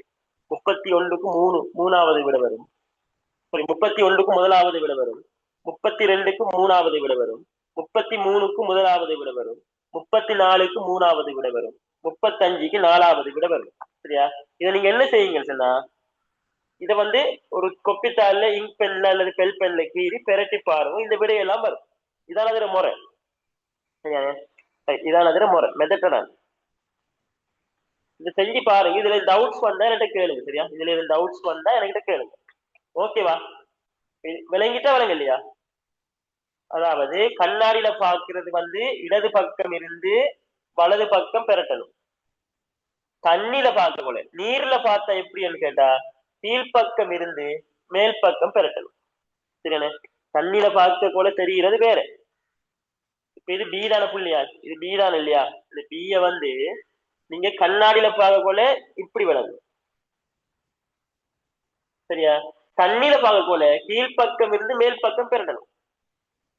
சரியானே, இதை பாருங்க, பீய பாருங்க, இந்த பீய நான் எழுதிக்கிறேன் பாருங்க. கண்ணாடியில பார்க்க போல இப்படி பெரட்டணும், இப்படி விளங்குது. தண்ணியில பார்க்க போல இப்படி பெரட்டணும், அதே பி அப்படியே விளங்குது. விளங்கிச்சா? இன்னொரு எழுத்துல என்ன எழுதுவோம், ஆர் போடுறேன்னு பாருங்க. ஆர் அதே படம் அப்படி வரும் என்ன சார்? தண்ணியில பார்த்தானுங்க அதே படம் அப்படியே வரும். இல்ல அப்படி இல்ல, பிக்கு மட்டும் அப்படி வரும், வேற எதுக்கு மாறி மாறி வரும். சரியானே, அது படங்களை பொறுத்து. ஆறு ஆர் போட்டிக்கிறது. சரியானே, இப்ப பாருங்க ஆற பாருங்க. ஆற வந்து இப்படி பெறற்றல், ஆறு எப்படி விளங்குது? ஆறு வந்து இப்படி பெறட்டும். கண்ணாடியில பார்க்க போல ஆறு எப்படி விளங்குதுன்னா, கண்ணாடியில பார்க்க போல ஆறு எனக்கு எப்படி விளங்குதுன்னா இப்படி விளங்குது. சரியானே, தண்ணியில பார்க்க போல இந்த ஆறு எப்படி விளங்குதுன்னா இப்படி பெறட்டு, ஆறு இப்படி விளங்குது. விளங்குதா? ஆறு இப்படி விளங்குது. பிய வந்து நான் தனியா திரும்ப எழுதி பார்க்கிறேன். சரியா, பி வந்து என்ன ஆகிது, பி வந்துங்க விளங்குது. இப்படி பெறட்டக்குள்ள பி வந்து எனக்கு எப்படி விளங்குது? கண்ணாடியில இப்படி விளங்குது. சரியானே? கீழே இருந்து இப்படி பெறட்டக்குள்ள பி வந்து இது இப்படி வாரத்தால பி மட்டும் சேமா வரும் தண்ணிக்கு. அதாவது ஆறு சேமா வருதா? ஆறு சேமா வராது. அப்ப நீங்க கண்ணாடியில பார்க்க கூட இடது பக்கம் இருந்து வலது பக்கம் பெரட்டி பார்க்கிற படம், தண்ணியில பார்க்க கூட கீழ்பக்கம் இருந்து மேல் பக்கம் பெரட்டி பார்க்கிற படம். விளங்கிட்டா விளங்கலையா? இதை நீங்க பாருங்க. இது வந்து ஈஸியா இப்படி கேள்வி வந்தா நீங்க சந்தோஷப்படணும். சரியா? கடும் ஈஸியான கேள்வி. இப்படி கேள்வி வந்தா உண்மையா நீங்க சந்தோஷப்படணும். ஈஸியான கேள்வி, கஷ்டம் ஒன்றும் இல்லை. ரைட், அடுத்த கேள்வி பார்ப்போம். ஓகே தானே? இந்த கண்ணாடி கேள்வி ஓகேயா? கண்ணாடி கேள்வி எல்லாருக்கும் ஓகேவா? ரைட், செஞ்சு பாருங்க. டவுட் இருந்தா கேளுங்க, நான் விடையை தந்திக்கிறேன். சரியா? 41 முதல் 45 வரையிலான ஒவ்வொரு வினாவின் கீழும் ஏதேனும் ஒரு பிரச்சனையும் 1, 2 என இரு கூற்றுகளும் தரப்பட்டுள்ளன.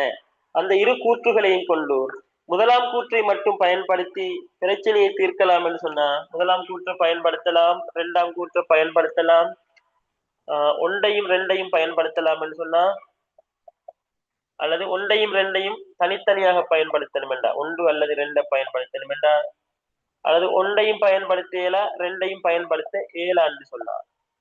ஒன்றை பயன்படுத்தலாம்டா ஒன்றை போடணும், ரெண்டை பயன்படுத்தலாம்டா ரெண்டை போடணும், 1, 2 ஆகிய 2 கூற்றுகளையும் சேர்த்து பயன்படுத்தணும் சொன்னா 3 போடணும், 1, 2 ஆகிய கூற்று தனித்தனியாக பயன்படுத்தணும் என்றா 4 போடணும், அல்லது ஒன்றையும் பயன்படுத்த இயலா ரெண்டையும் பயன்படுத்த இயலாண்டா 5 போடணும். மொத்தம் 41 கேள்வி, 42வது கேள்வி, 43வது கேள்வி, 44வது கேள்வி, 45வது கேள்வி.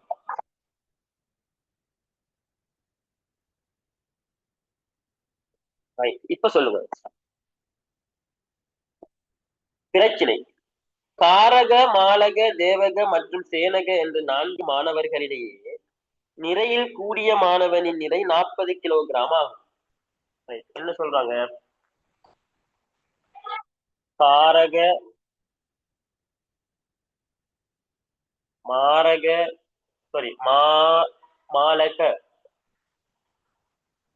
தேவக,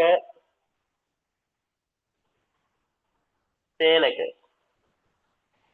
என்ற 4 மாணவர்களிடையே நிறை கூடிய மாணவனின் நிறை 40 கிலோ. சரியா? 40 கிலோ நிறை கூடியது.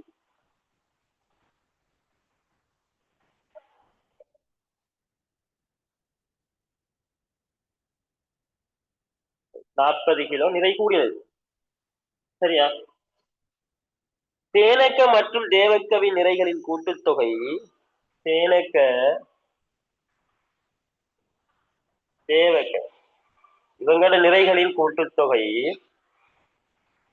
காரக்கவின் நிறையை விட 20 கிலோகிராம் அதிகமாகும். காரக சக 20. இங்க 2 பேரோட வெயிட்டும் என்னன்னு சொன்னா காரக என்றவர வெயிட்டோட 20 கூட்டி வருது.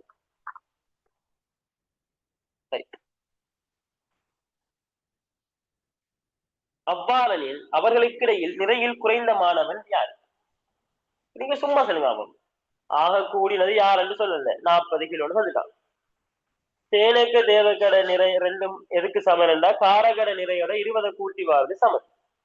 இந்த 2 தரவையும் வச்சு குறைஞ்சால கண்டுபிடிக்க வாய்ப்பு இருக்காது. இல்ல சொல்லுங்க. குறைஞ்சால கண்டுபிடிக்க வாய்ப்பு இருக்கா?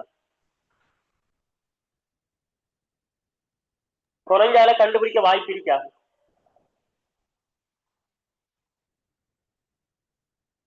கூற்று ஒன்று என்ன? மாலக்க மற்றும் சேனக்கவின் நிறைகளின் கூட்டுத்தொகை தேவக்கவின் நிறையை விட 20 கிலோகிராம் அதிகமாகும். யார சொல்றாங்க? மாலக்க சொல்றாங்க வந்து கூற்று ஒன்று. மாலக்க சேனக்க நிறைகளின் கூட்டுத்தொகை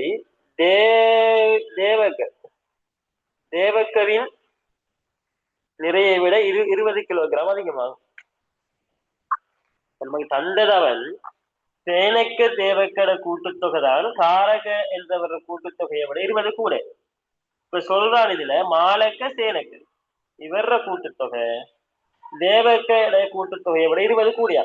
உதாரணமா இந்த மாலக்கைக்கு பதிலா காரக்க சேனக்கன்னு வந்திருந்தா ஓரளவுக்கு யோசிக்கலாம்.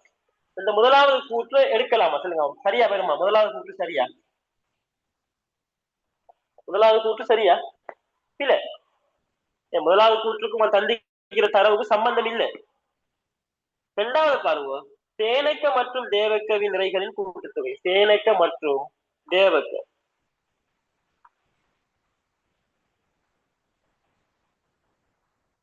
சேனக்க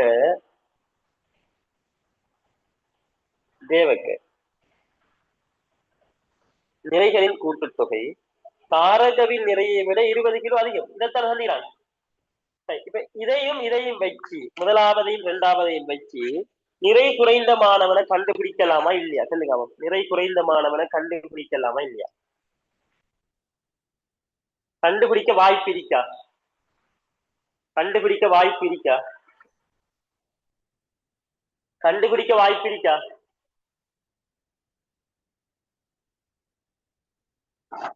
கண்டுபிடிக்க வாய்ப்பு இருக்கா? நல்லா பாருங்க, இந்த ரெண்டு தரவையும் வச்சு நிறை குறைஞ்சது யாருன்னு கண்டுபிடிக்கலாமா? மாலக்க சேனக்க கூட்டுத்தொகை தேவக்க என்றவரை விட 20 கூடியம். சேனக்க தேவக்க என்றவர கூட்டுத்தொகை காரக என்றவரை விட 20 கூடியம். இப்ப நமக்கு உண்மையா தேவகட நிறை என்னன்னு தெரியா, காரகட நிறை என்னன்னு தெரியா, 4 பேர் நிறை நமக்கு தெரியா. ஒரு ஆள்ல 2 பேர் நிறைய தந்திருந்தா தான் இந்த சமன்பாட்டை சரி செய்யலாம். யார நிறையும் தெரியாம இதுல குறைஞ்சது ஆறுன்னு கண்டுபிடிக்கலாமா? கண்டுபிடிக்கலாமா இல்லையா?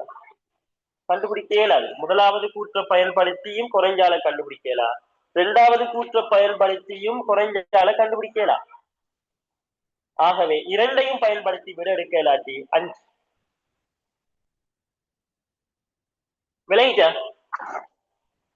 உதாரணமா 2 பேர பேரை சொல்லி இவங்கள நிறை 2 தந்தா ஓரளவுக்கு யோசிக்கலாம்.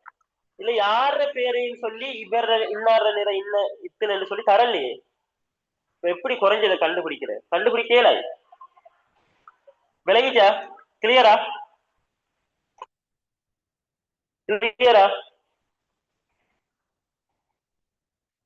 ஒரு ஆள் பேசுங்க கிளியரா சொல்லி. ஓ சார், கிளியர். ஓகே. இரண்டாவது, ஒரு குறிப்பிட்ட பாத்திரத்தில் இடப்பட்டுள்ள நீலம், சிவப்பு மற்றும் பச்சை நிற பொத்தான்களில் 150 சிவப்பு நிறமானது. ஒரு பாத்திரத்துல பொத்தான் இருக்குது, சிவப்பும் இருக்குது, நீளமும் இருக்குது, பச்சையும் இருக்குது, பட்டன் இருக்குது. இதுல 150 சிவப்பாகும். சிவப்பு எண்ணிக்கை 150. இப்ப நீளத்திலையும் தெரியாது நமக்கு, பச்சையும் தெரியாது. பாத்திரத்தில் இடப்பட்டுள்ள பொத்தான்களில் 50% நீல நிறம். 50% நீல நிறம். 50% எத்தனை தெரியா? சிவப்பு 150, நீளம் 50%. பாத்திரத்தில் இடப்பட்டுள்ள பொத்தான்களில் 350 பச்சை நிறமானது. 350 பச்சை நிறமானது. பாருங்க புள்ளியால் கேட்டுக்கிற கேள்வி பாத்திரத்தில் இருக்கிற மொத்தம் என்னன்னு கேட்கிறாங்க. இப்ப நான் சொல்றேன், இந்த மொத்தான்ல 50% நீளம் என்று சொன்னா மிச்சமா இருக்கிற 50% பச்சையும் சிவப்பாகவும் இருக்குமா இல்லையா? சொல்லுங்க. இந்த பச்சை சிவப்பும் பச்சையும் சேர்ந்து 50% இல்லையா? ஓமா இல்லையா புள்ளியா? சொல்லுங்க, ஓமா இல்லையா? ஓமா இல்லையா புள்ளியா? தொடர்ந்து பேசு. அப்ப சிவப்பும் பச்சையும் 50% என்றது 350, 150, 550 என்று சொன்னா நீளம் 50% என்றது நீளமும் 500 இருக்குமா இல்லையா? மொத்த 1000 இருக்குமா இல்லையா? 1000 இருக்குமா இல்லையா? இப்ப சிவப்பு பட்டன் 150 தந்துட்டார், பச்சை பட்டன் 350 தந்துட்டார். இன்னொரு தரவு தந்தையா நீல பட்டன் 50% இருக்கிறது. 100 வீதத்துல 50 வீதம் நீளம் என்றா மிச்சமாக்கிற 50 சிவப்பும் பச்சையுமா இருக்கணுமா இல்லையா? அப்ப அந்த 50 வீதம் என்றது 500 என்று சொன்னா 100 வீதம் என்றது 1000 இல்லையா? இன்னொரு கேள்வி. அப்ப இந்த கேள்விக்கு முதலாவது கூற்றும் தேவைப்படுது, இரண்டாவது கூற்றும் தேவைப்படுது. சரியா கிடையா? முதலாவது கூற்றும் தேவைப்படுது, இரண்டாவது கூற்றை சேர்த்துதான் பயன்படுத்தணும், தனித்தனியா பயன்படுத்த இயலாது. ஆகவே 42வதுக்கு 3வது விட. 42வதுக்கு 3வது விட.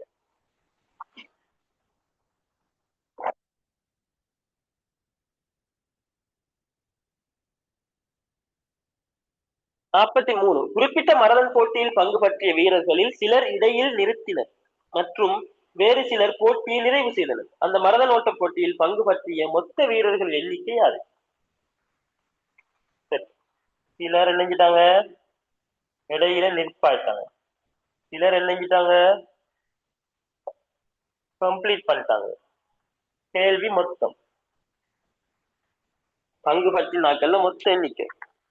போட்டியில் பங்கு பற்றிய வீரர்கள் 30 பேர் இடையில் நிறுத்தினர். இடையில நிறுத்தினார்கள் 30. மேலும் 45 வீரர்கள் போட்டியை நிறைவு செய்திருந்தால் போட்டியை நிறைவு செய்த வீரர்களின் எண்ணிக்கை 50% அதிகரிக்கும். மேலும் 45 வீரர்கள் மேலும் எக்ஸ்ட்ராவா 45 பேர் போட்டியை நிறைவு செய்திருந்தால் போட்டியை நிறைவு செய்தவர்கள் எண்ணிக்கை 50% அதிகரிச்சு. இப்ப நல்லா கவனிங்க, 45 பேர் மேலும் போட்டியை நிறைவு செய்திருந்தா 50 வீதம் கூடி. அப்ப 45 வீதம் என்றது 50 வீதம் என்று சொன்னா சரியான, 45 வீதம் என்றது 50 வீதம் என்று சொன்னா 45 என்றது 50 வீதம், 45 என்றது 50 வீதம், 45 என்றது 50 வீதம். சரியா அப்படியா? இப்ப நல்லா கவனிங்க, 45 என்றது 50 வீதம். அப்ப ஒரு 5 எத்தனை வீதம்? கேள்வியை நல்லா பாருங்க, கேள்வியை நல்லா கவனிங்க. போட்டியில் பங்கு பற்றிய வீரர்கள் 30 பேர் இடையில வந்துட்டாங்க. மேலும் 45 வீரர்கள் போட்டியை நிறைவு செய்திருந்தால் போட்டியை நிறைவு செய்தவர்களின் எண்ணிக்கை 50 வீதத்தால் அதிகரித்திருக்கும். 50 வீதத்தால் அதிகரிச்சிருக்கு. இப்ப 45 பேர் போட்டியை முடிச்சிருந்தா 50 வீதத்தால் அதிகரிக்கும் என்றா 50 வீதம் 45 இன்னொரு 50 வீதம் எத்தனை? இன்னொரு 50 வீதம் எத்தனை? 45 இல்லையா? 100 வீதம் எத்தனை வருவாங்க? 100 வீதம் எத்தனை வருவாங்க? 90 இல்லையா? 100 வீதம் என்பது 90 இல்லையா? போட்டியில பங்கு பெற்ற மொத்த வீரர்கள் எண்ணிக்கை எத்தனை வரும்? 90 சார். எத்தனை வரும்? 90. 90 வராது. 45 30 பேர் இடையில நிப்பாட்டாங்க. மேலும் 45 வீரர்கள் போட்டியை நிறைவு செய்திருந்தால் போட்டியை நிறைவு செய்த வீரர்களின் எண்ணிக்கை 50 வீதத்தால் அதிகரித்திருக்கும்.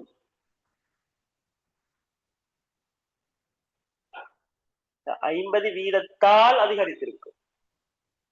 50 வீதத்தால் அதிகரித்திருக்கும். உதாரணமா நான் சொல்றேன், எப்படி சொல்லலாம்னு சொன்ன பிள்ளையால், மேலும் 45 வீரர்கள் போட்டியை நிறைவு செய்திருந்தால் போட்டியை நிறைவு செய்த வீரர்களின் எண்ணிக்கை 50% அதிகரித்திருக்கும். என்ன விட வரும் இதுக்கு சொல்லுங்க பாவம், ஒரு ஆள் சொல்லுங்க விடைய. கொஞ்சம் நீங்களும் யோசிங்க, என்ன விட வரும்?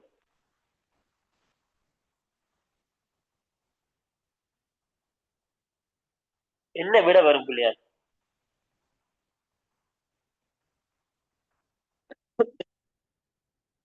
யாராவது ஒரு ஆள்?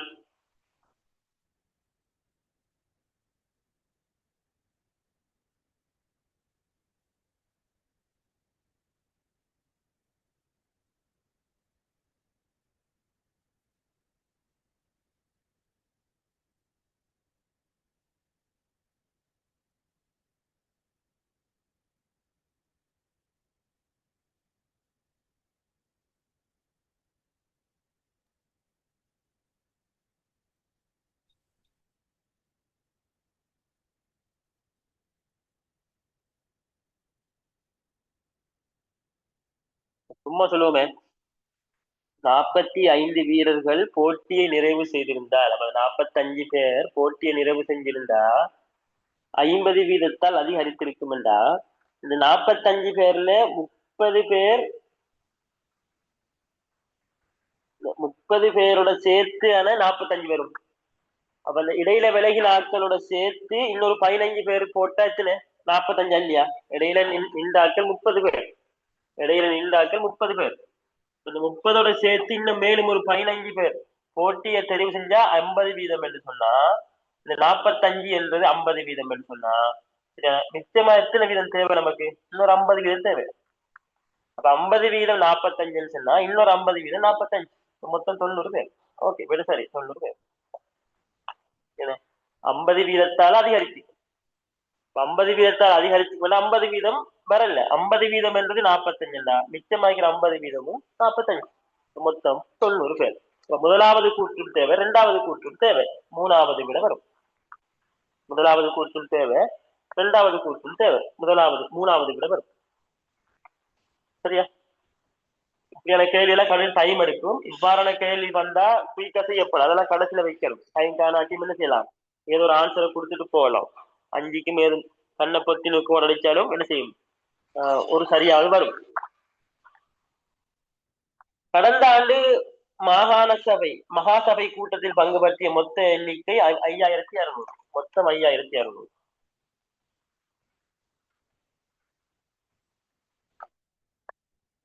அந்த தொகையினரில் இந்த பெண்கள் எண்ணிக்கை, அது பெண்கள் எண்ணிக்கை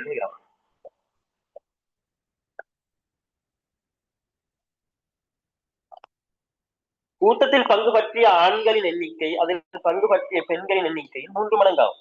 சரி, கூட்டத்தில் பங்கு பற்றிய ஆண்கள் எண்ணிக்கை அதில் பங்கு பற்றிய பெண்கள் எண்ணிக்கையை விட 2800 அதிகமாகும்.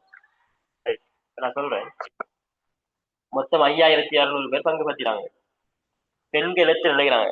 அவன் சொல்றான், முதலாவது கூற்று சொல்றான், கூட்டத்தில் பங்கு பற்றிய ஆண்களின் எண்ணிக்கை அதில் பங்கு பற்றிய பெண்களின் எண்ணிக்கையை விட 2800 அதிகமாகும்.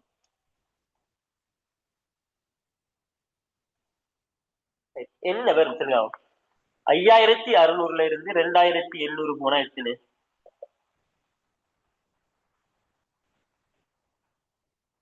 2400. அவன் என்ன சொல்றான்னு நல்லா கவனிங்கோ. கூட்டத்தில் பங்கு பற்றிய ஆண்களின் எண்ணிக்கை அதில் பங்கு பற்றிய பெண்களின் எண்ணிக்கையை விட 2800 அதிகம். சரியான?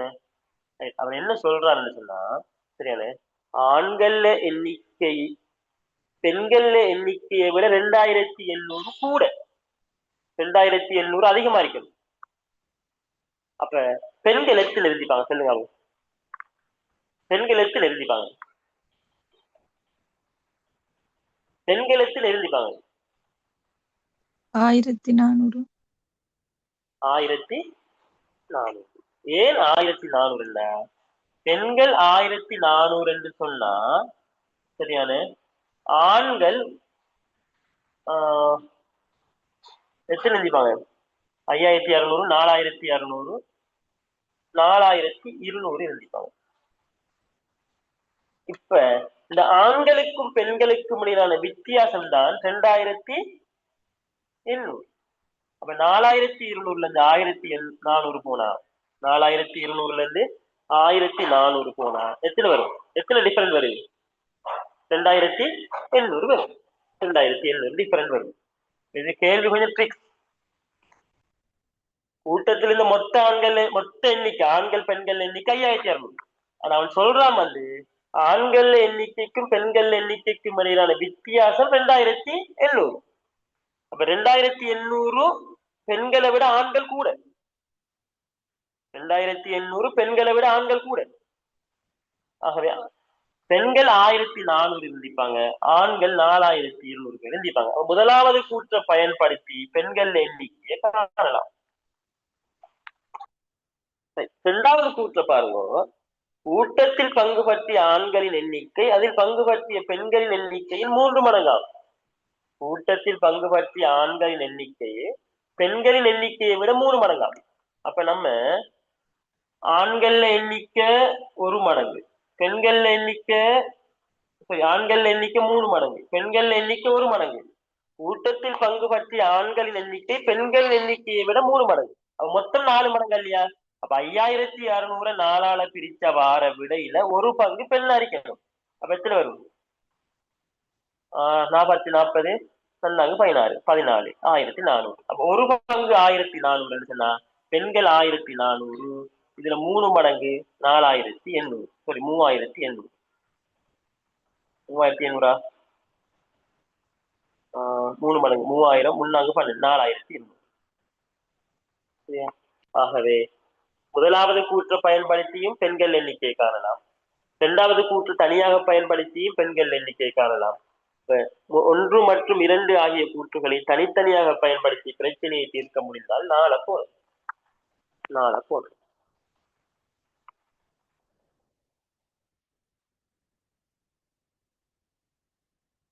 அடுத்த கேள்வி.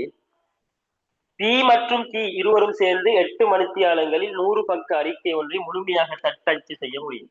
பியும் டியும் சேர்ந்து 8 மணித்தியாலத்துல 100 பேஜ் டைப் பண்ண முடியும். பி மட்டும் தனியாக தட்டச்சு செய்தால் அதற்கு எடுக்கும் நேரம் யாது? பி மட்டும் செய்த நேரம் இல்லை. கியூ மட்டும் தனியாக 100 பக்க அறிக்கை தட்டச்சு செய்தால் அதற்கு 12 மணித்தியாலங்கள் எடுக்கும்.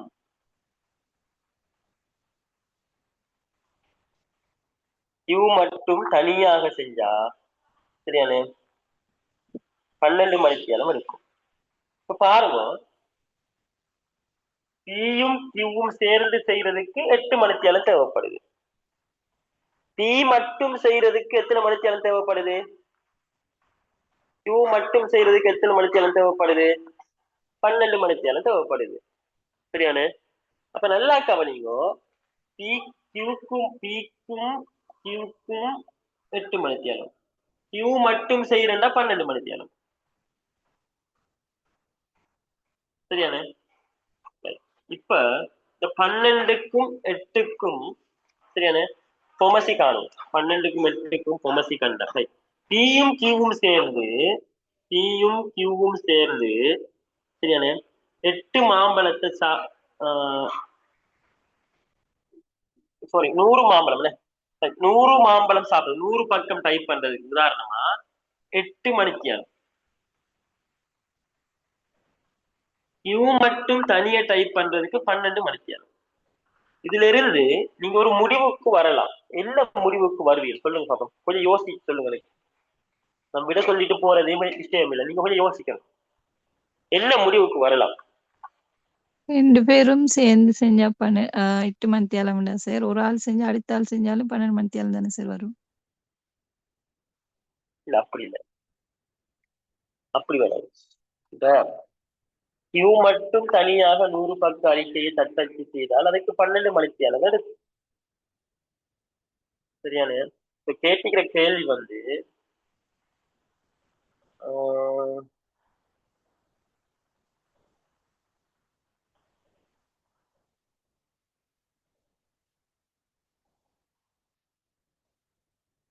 தனியாக தட்டச்சு செய்தால் அதற்கு எடுக்கும் நேரம் எத்தனை மணித்தியாலங்கள்? இரண்டாவது பாயிண்ட் பி மற்றும் கியூ இருவரும் சேர்ந்து 200 பக்க அறிக்கை ஒன்றை தட்டச்சு செய்தால் அதுக்கு 16 மணித்தியாலம் எடுக்கும். இரண்டாவது பாயிண்ட வச்சு கியூவை காணலாமா? இரண்டாவது பாயிண்ட வச்சு கியூவை காணலாமா? காணலானே. இரண்டாவது பாயிண்ட வச்சு கியூவை காணலாமா? இரண்டாவது கூற்றை வச்சு கியூவை காணலாமா? காண இயலாது. ஏன்? இரண்டாவது கூற்றும் மேல சந்திக்கிற பிரச்சனையை சமந்தானே. பியும் கியூவும் சேர்ந்து 100 பக்கத்துக்கு 8 மணித்தியாலம், 200 பக்கத்துக்கு 16 மணித்தியாலம். அப்ப ரெண்டையும் வச்சு காண இயலாது. ஆனா முதலாவது வச்சு காணலாமா இல்லையான்னு பாக்கணும். எனக்கு ஒரு விஷயம் சொல்லுங்க, இந்த கீபோர்ட்ல வந்து இந்த ஞானா என்று வாரது வந்து பியா கியூவா? தமிழ் பொண்ணுக்கு வந்து ஞானா இந்த எழுத்து வந்து பியா கியூவா வரும்? கியூ தானே வரும். பி வருமா கியூ வருமா?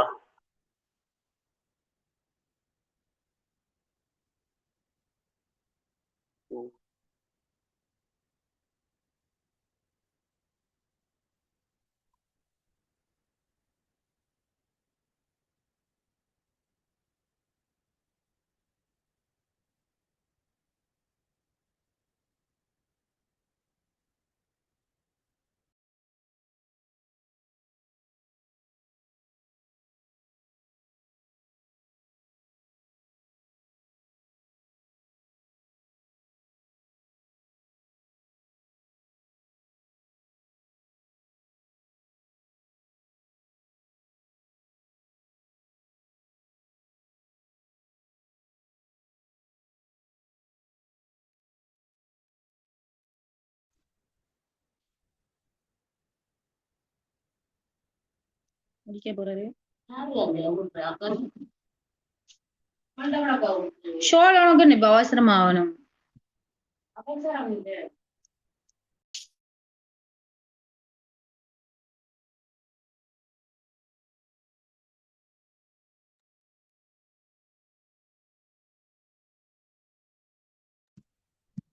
யானைங்கிறது ஏதானே சார் வரும்?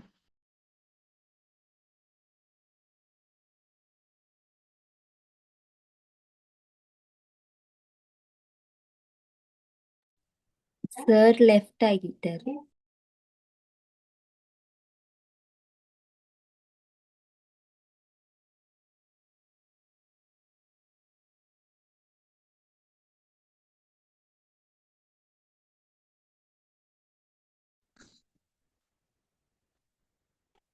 Right, okay.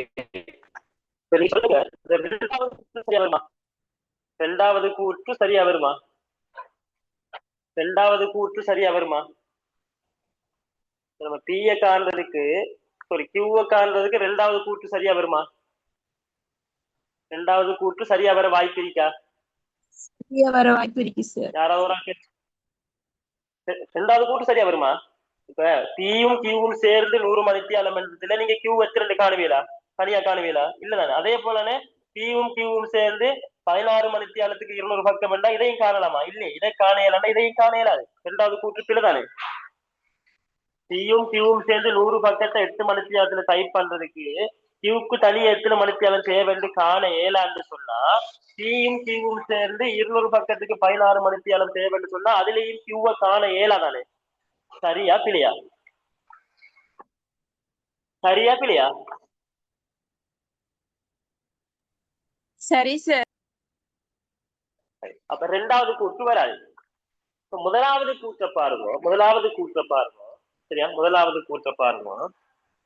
Pக்கும் Qக்கும் வந்து சரியான எத்தனை மணித்தியாலம் தேவைப்படுது?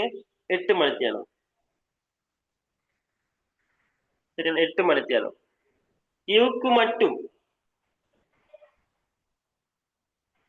Q மட்டும் தனியாக செஞ்சா 12 மணித்தியாலம் தேவைப்படுது. இது ரெண்டுக்கும் பொமசி கண்டை மனுஷனா என்ன வரும்? 4 6 சரியான 2 3 2 3 3 வரும். 6 12 24 வரும். இப்ப நீங்க எடுங்க, மொத்த வேலை 24. மொத்த வேலை எத்தனை?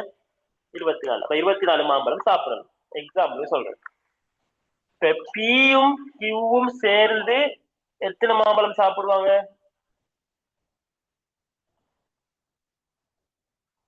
8 மாம்பழம் சாப்பிடுவாங்க. Pயும் Qவும் சேர்ந்து 8 மாம்பழம் சாப்பிடுவாங்க. அப்ப ஒரு நாளைக்கு 3 மாம்பழம் சாப்பிடுவாங்க. 100 பக்கத்துக்கு அவங்களுக்கு 8 நாள் தேவை. அப்ப 8 நாளைக்கு இந்த 24 மாம்பழத்தையும் சாப்பிடுவாங்கன்னு சொன்னா அவங்களுக்கு எத்தனை தேவை? என்ன தேவை? ஒரு நாளைக்கு 3 மாம்பழம் சாப்பிடுவாங்க. எக்ஸாம்பிளுக்கு இந்த 100 வருங்க 24. இது Pயும் Qவும் சேர்ந்து. சரியானே. Pக்கு மட்டும் Qக்கு மட்டும் 12 மணித்தியாலம் தேவைன்னு சொன்னா நல்லா கவனிங்க. Q மட்டும் ஒரு நாளைக்கு 2 மாம்பழம் சாப்பிடுவாங்க. சரியா பிள்ளையா? பிள்ளையா எழுதிக்கிற விளங்கிச்சா விளங்க இல்லையா? இந்த 100 24 மாம்பழம் நீங்க இப்படி கேள்வி வந்தா ஃபர்ஸ்ட்டுக்கு தார நாட்களுக்கு அல்லது டைமுக்கு பொமசிய காணுங்க. பொமசிய கண்டு வாரதான் மொத்த வேலையை நம்ம விளங்குறதுக்காக 24 மாம்பழங்கள் எடுங்க. அப்ப நல்லா கவனிங்க. Qக்கு மட்டும் 2ன்னு சொன்னா P வந்து எத்தனை சாப்பிடுற ஒரு நாளைக்கு? 1 சாப்பிடுவோம். சரியா பிள்ளையா? ஒரு பங்கு. அவர் 2 பங்கு. நல்லா கவனிங்க. Pக்கும் Qக்கும் சரியானே. Q வந்து என்ன செய்யறார்? 12 மணித்தியாலம் தேவைன்னு சொன்னா Qக்கு தனிய செய்யறதுக்கு 12 மணித்தியாலம் தேவைன்னு சொன்னா சரியானே. Qக்கு தனிய செய்யறதுக்கு 12 மணித்தியாலம் தேவைன்னு சொன்னா அதுல ஒரு பங்கு யாருக்கு போகும்? ஒரு பங்கு யாருக்கு போகும்? நல்லா கவனிங்க. Q 2 சாப்பிட்டா இவர் எத்தனை சாப்பிடுவார்? 1 சாப்பிடுவார். அப்ப Q வந்து ரெண்டு வேலை செய்யற இடத்துல P வந்து ஒரு வேலைன்னு செய்வார். சரியா பிள்ளையா? அப்ப நல்லா கவனிங்க. 100 பக்க அறிக்கைய அப்ப P விட Q வந்து 2 மடங்கு சமன். ஒரு Q வந்து 2 Pக்கு சமன். அப்ப P வந்து தனியா செய்யறதுக்கு 12 மணித்தியாலம் தேவைன்னு சொன்னா QR Qக்கு தனியா செய்யறதுக்கு 6 வருமா? சரி, Qக்கு 12 மணித்தியாலம் தேவைன்னு சொன்னா Pக்கு எத்தனை மணித்தியாலம் தேவைப்படும்? 6 நல்லா கவனிங்க. 6 இல்லையே, நல்லா கவனிங்க. Q வந்து 2 மாம்பழம் சாப்பிடுற இடத்துல P வந்து 1 மாம்பழம் சாப்பிடுற. அப்ப நல்லா கவனிங்க. இந்த 24 மாம்பழத்தையும் Q தனியா சாப்பிடுறதுக்கு 12 நாள் தேவைப்படும். 24 மாம்பழத்தையும் P தனியா சாப்பிடுறதுக்கு P ஒன்று சாப்பிடுவார். 4 மணித்தியாலம் தேவைப்படும் சார். கொஞ்சம் நல்லா கவனிங்க, அவசரப்படாம. நம்ம 24 இந்த மணித்தியாலம் சார். சரி, கொஞ்சம் அவசரப்படாம கேளுங்க. இந்த தரவின் படி சரியான Q ஒரு நாளைக்கு 2 மாம்பழம் சாப்பிடுவார். Pயும் Qவும் சேர்ந்து 3 மாம்பழம் சொன்னா P ஒரு நாளைக்கு 1 மாம்பழம் சாப்பிடுவார். அப்ப Q 2 மாம்பழம் சாப்பிட்டா Qக்கு 12 மணித்தியாலம் தேவைப்படும். P 1 மாம்பழம் சாப்பிட்டா Pக்கு 24 மணித்தியாலம் தேவைப்படும். அப்போ ஒரு வேலையை முடிக்கிறதுக்கு Qட டைம்ல டபுள் Pக்கு தேவைப்படுது. சரியா இல்லையா? Pட டைம்ல Qட டைம்ல டபுள் டைம் Pக்கு தேவைப்படுது. அப்ப 100 பக்கத்தை டைப் செய்யறதுக்கு Qக்கு 12 மணித்தியாலம் தேவைப்பட்டா Pக்கு 24 மணித்தியாலம் தேவைப்படும். சரியா இல்லையா? சரி சார். சரியா இல்லையா? சரி, இப்படியான கேள்வி வந்தா நீங்க என்ன செய்யுங்கன்னா பொமசியா காணுங்க. பொமசி கண்ட அந்த மொத்த வேலையை ஒரு ஷார்ட் ஃபார்ம் கேளுங்க. நம்ம சாப்பிடுற வேலை அல்லது எழுதுற வேலை, மாம்பழம் மாம்பழம் சாப்பிடுற வேலை. அப்ப அதுக்கு எப்படி என்று பாருங்க. அப்ப ஒரு நாளைக்கு எத்தனை மாம்பழம் சாப்பிடுவாங்கன்னு பாருங்க. அதை வச்சு கணக்க பாருங்க. சரியா? ஆகவே முதலாவது கூற்றை பயன்படுத்தி காணலாம். ஆகவே முதலாவது கூற்றை மட்டும் பயன்படுத்தி காணலாமாக இருந்தால் என்ன போடணும்? 1 போடணும். 1 விட வரும். ஓகே, இப்படியான கேள்வி வந்தா உண்மையா நீங்க டெஸ்ட்டுக்கு இந்த கேள்வியை தொடவே கூடாது. கஷ்டம். டைம் அப்படியே இருக்கும். சரியா? டைம் அப்படியே எடுத்து மற்ற கேள்விகளை செஞ்சு போட்டுத்தான் செய்யணும். கடைசியா இந்த கேள்வியை வைங்க. சரியா? 46 47 48 49 50 46 47 48 49 50. 46வது கேள்வி ஈஸி. 1 முதல் 100 வரை உள்ள எல்லா எண்களும் எழுதப்பட்டால் அங்கு 3 என்ற இலக்கம் எழுதப்படும் கனவுகள் எண்ணிக்கை. 3 எண்கள் எழுதுவேல். 1 30 வரும். 3ல 3 வரும். அடுத்தது 13 வரும். அடுத்தது 23 வரும். அடுத்தது 30, 31, 32, 33, 34, 35, 36, 37, 38, 39, 43, 53, 63, 73, 83, 93.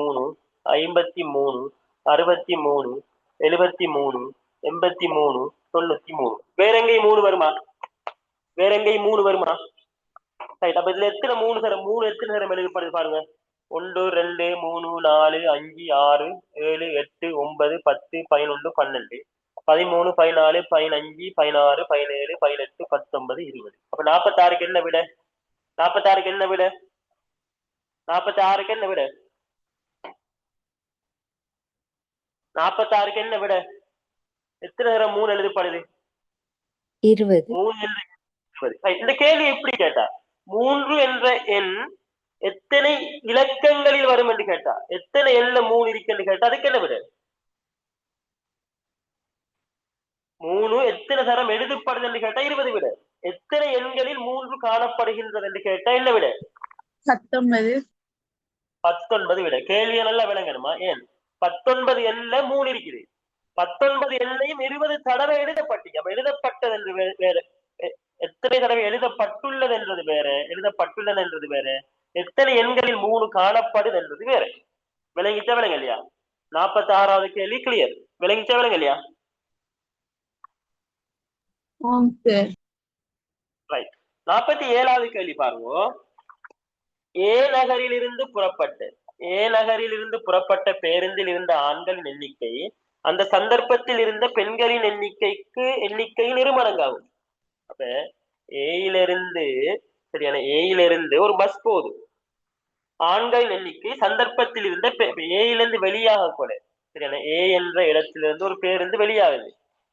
இந்த டைம்ல ஆண்கள் பெண்கள்ல எண்ணிக்கை எப்படி இருந்துச்சுன்னா பெண்களின் எண்ணிக்கையை விட ஆண்கள் எண்ணிக்கை பெண்கள் எண்ணிக்கை இருமடங்காகும். பெண்கள் எண்ணிக்கை எக்ஸ் என்ற ஆண்கள் எண்ணிக்கை 2x. ஆண்கள் எண்ணிக்கை 2x. ஆண்களின் எண்ணிக்கை பெண்களின் எண்ணிக்கையின் இருமடங்காகும். இப்ப பெண்கள் எண்ணிக்கை எக்ஸ் என்றா ஆண்கள் எண்ணிக்கை 2x. இப்ப சொல்றாங்க பி நகரில் அந்த பேருந்தில் இருந்து 10 ஆண்கள் இறங்குறாங்க. 10 பேர் இறங்குறாங்க. 5 பெண்கள் ஏறுறாங்க. இந்த சந்தர்ப்பத்துல இது ரெண்டும் சமன் ஆயிட்டாங்க. அப்ப ஏற்கனவே இருந்த ஆண்கள் 2x, 10 பேர் இறங்கிட்டாங்க. இது எதுக்கு சமன் சொன்னா ஆரம்பத்தில் இருந்த பெண்களோட 5 பெண்கள் ஏறினத்துக்கு சமன். இந்த சமப்படுத்தினது உங்களுக்கு விளங்கிட்டா இல்லையா? சமப்படுத்தினது விளங்கிட்டா இல்லையா? விளங்கிடுச்சு. அப்ப இது 2x 10 சமன் எக்ஸ் 5க்கு சமன். அப்ப எக்ஸ் எல்லாம் ஒரு பக்கமும் எண்களை இன்னொரு பக்கமும் கொண்டு போனா சமப்பாங்க. அப்ப 2xல இருந்து சமனுக்கு இங்க அழைக்கிற எக்ஸ் இங்க கொண்டு வரக்குள்ள சய எக்ஸ் சமன் சரியான 5 சய 10 சமனுக்கு அங்கால போகக்கூட சக 10. ஆகவே எக்ஸ் சமன் 15. ஒரு எக்ஸ் எவ்வளவு 15. இப்ப பாருங்க ஆரம்பத்தில் ஏறக்குள்ள 2x இருந்தாங்க. 2x என்பது எத்தனை 30. ஒரு எக்ஸ் எத்தனை 15. இது ஆரம்பத்துல. பில 10 பேர் இறங்கினா இப்ப ஆண்கள் எத்தனை 20. பில 5 பெண்கள் ஏறினா இப்ப பெண்கள் எத்தனை 20. அப்ப பில ஆண்கள் எண்ணிக்கையும் பெண்கள் எண்ணிக்கையும் சமம். விளங்கிட்டா? பில ஆண்கள் எண்ணிக்கையும் பெண்கள் எண்ணிக்கையும் சமம். கேள்வி என்ன? ஏ நகரில் புறப்படும் போது பேருந்தில் இருந்த மொத்த பெண்கள் மற்றும் ஆண்களின் எண்ணிக்கை அது எத்தனை பேர் இருந்தாங்க? பேருந்துல ஏறக்கொலை 30ம் 15ம் 45 பேர் இருந்தாங்க. ஏன் பேருந்துல ஏறக்கொலை ஆண்கள் 2x 2x 30 பெண்கள் 1x 15. பேருந்துல ஆரம்பத்தில் எத்தனை பேர் இருந்தாங்க? 45 பேர். 45 பேர்ல 10 பெண்கள் 10 ஆண்கள் இறங்கினாங்க 35, 5 எண்கள் ஏறினாங்க 40. அப்ப 20 20 40. சரியா பிரியா? விளங்கிட்டா? கிளியரா? 48வது கேள்வி. இப்போ 48வது கேள்வி விளங்கிட்டா பிள்ளையா? நான் விளங்கிட்டா நிறைய தரம் கேட்டுதான் போறேன். சரியான நீங்க ஒண்ணு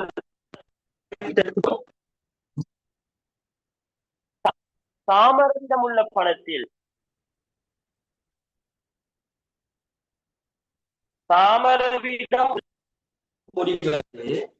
அவர் செலுத்த வேண்டிய பணத்தில் 75%. தாமர என்றவர்கிட்ட கொஞ்சம் பணம் இருக்கு. அவர பணத்தால் செலுத்த முடிவது அவர் கொடுக்க வேண்டிய கடன்ல 75% செலுத்தலாம். 25% செலுத்த இயலாது. இவர்கிட்ட 8 ரூபாய் இருந்தா இவர் செலுத்த வேண்டிய கடன்ல 80% செலுத்தலாமா? நல்லா கவனிங்க. தாமர் என்றவர்கிட்ட கொஞ்சம் காசு இருக்குது. அவர் கொஞ்சம் கடன் கொடுக்கணும். அவர்கிட்ட இருக்கிற பண பெருமதிக்கு அந்த கடனை கொடுத்தா அந்த கடன்ல 75% தான் கொடுக்கலாம். இன்னொரு 8 ரூபாய் காசு அவர் கையில இருக்கும் என்று சொன்னா அவர் 80% கடனை கொடுப்பார். இப்ப நல்லா சொல்லுங்க, 75% இருந்து 80% ஆகுது. அப்ப இந்த 5% என்றது எவ்வளவு ரூபாய் பெருமதி? 5% என்றது எவ்வளவு ரூபாய் பெருமதி? 75 இருந்து 80% ஆகிறதுக்கு எத்தனை ரூபாய் பயன்படுத்தப்படுது? 8 ரூபாய். அப்ப ஒரு 5% 8 ரூபாய் என்று சொன்னா சரியா? ஒரு 5% 8 ரூபாய் என்று சொன்னா சரியான 75ல 5 இருக்கும், 15 5 இருக்கும் இல்லையா? ஒரு 5 8 ரூபாய் சொன்னா 75% என்றது 15 தர 5 எவ்வளவு வரும்? 15 50 5 25. இப்ப 5 8 15 தர 8 120 ரூபாய். விளங்கிச்சா விளங்கலையா? நல்லா கவனிங்க. 75 வீதமான பணம் இருக்கு. இன்னொரு 8 ரூபாய் இருந்தா 80 வீதமான பணமா மாறிடும். அப்ப 5 வீதம் கூட 5 வீதத்துல பெருமதி 8 ரூபாண்டா 75ல 8 5 இருக்கு, 15 5 இருக்கு. அப்போ ஒரு 5 8 ரூபாண்டா 15 5யும் 15 தர 8 120 ரூபாய். அப்ப கேள்வி அவர்கிட்ட இருக்கிற இந்த 75 வீதத்துல பெருமதி எவ்வளவு? 75 வீதத்துல பெருமதி எவ்வளவு? சரியா, இதான் கேள்வி. அப்ப இதுக்கு 120 ரூபாய் வரும். இப்ப அவர் கொடுக்க வேண்டிய கடன் எவ்வளவு? அப்ப இருக்கிற காசு 75 வீதம், கொடுக்க வேண்டிய கடன் 100 வீதம் தானே. கொடுக்க வேண்டிய கடன் என்று கேட்டா எவ்வளவு? 100 வீதம். 100 வீதத்துல 8 5 இருக்கும், 20 5 இருக்கும். அப்ப ஒரு 5 என்றது 8 ரூபாண்டா 20 5 வீதம் எவ்வளவு? 160 ரூபாய். 20 5 வீதம் 160 ரூபாய். 20 5 வீதம் 160 ரூபாய்.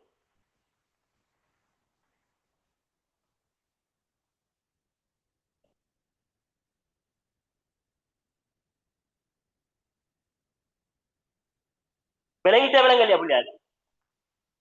இந்த கேள்வி தற்போது சாமரவிடம் உள்ள பணம் எவ்வளவு என்று கேட்டா 120 ரூபாய். அவர் செலுத்த வேண்டிய கடன் தொகை எவ்வளவு என்று கேட்டா 160 ரூபாய். விளங்கிட்ட விளங்கலையா? விளங்கிட்ட விளங்கலையா? சார் விளங்கிட்டு.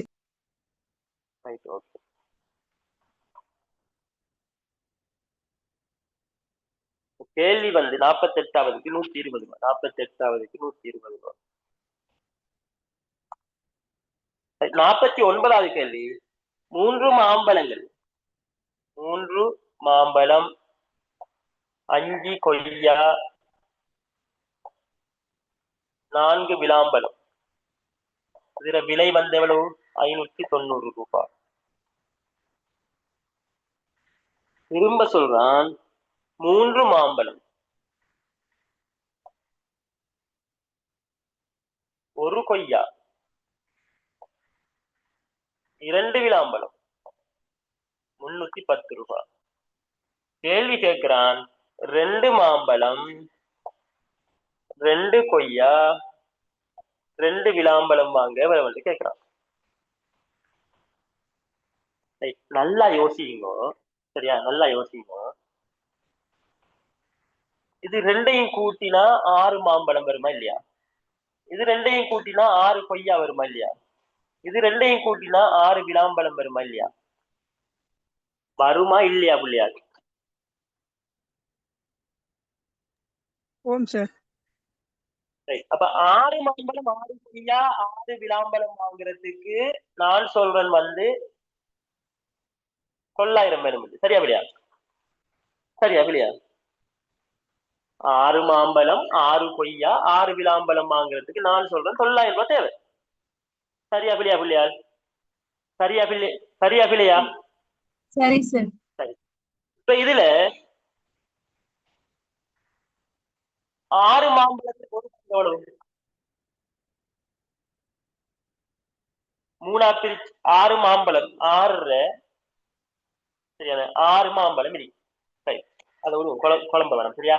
இப்ப நான் சொல்றேன் 6 மாம்பழம், 6 கொய்யா, 6 விளாம்பழம் 900. இப்ப இதுல இந்த 6 மாம்பழம், 6 கொய்யா, 6 விளாம்பழத்துல பொதுவா என்ன இருக்கு சொல்லுங்க? பொதுவா என்ன இருக்கு? பொதுவா என்ன இருக்குது?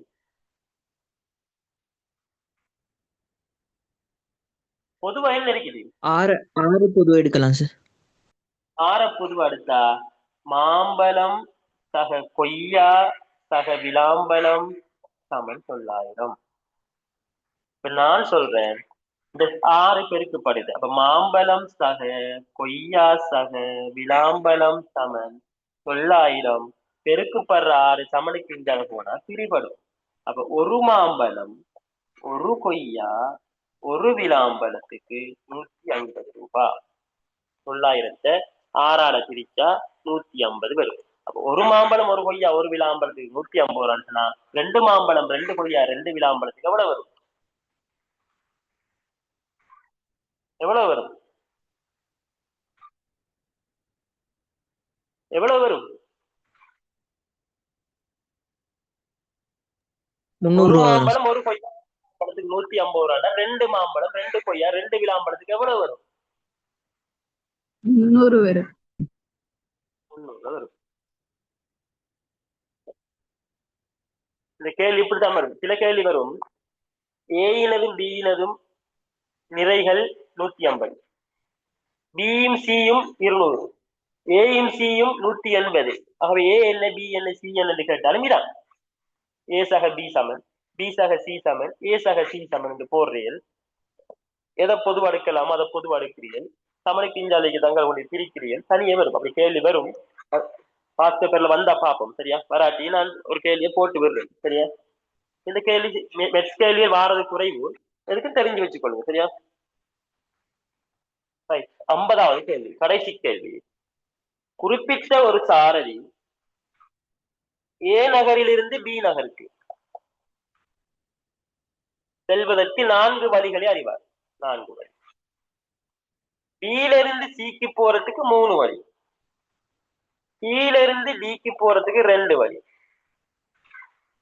சரியான? அவ்வாறெனில் ஏயிலிருந்து டிக்கு போறதுக்கு எத்தனை வழி?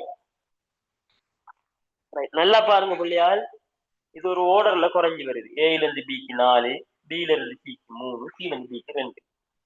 ஒரு கேள்வி கேட்கலாம் உங்கள்கிட்ட.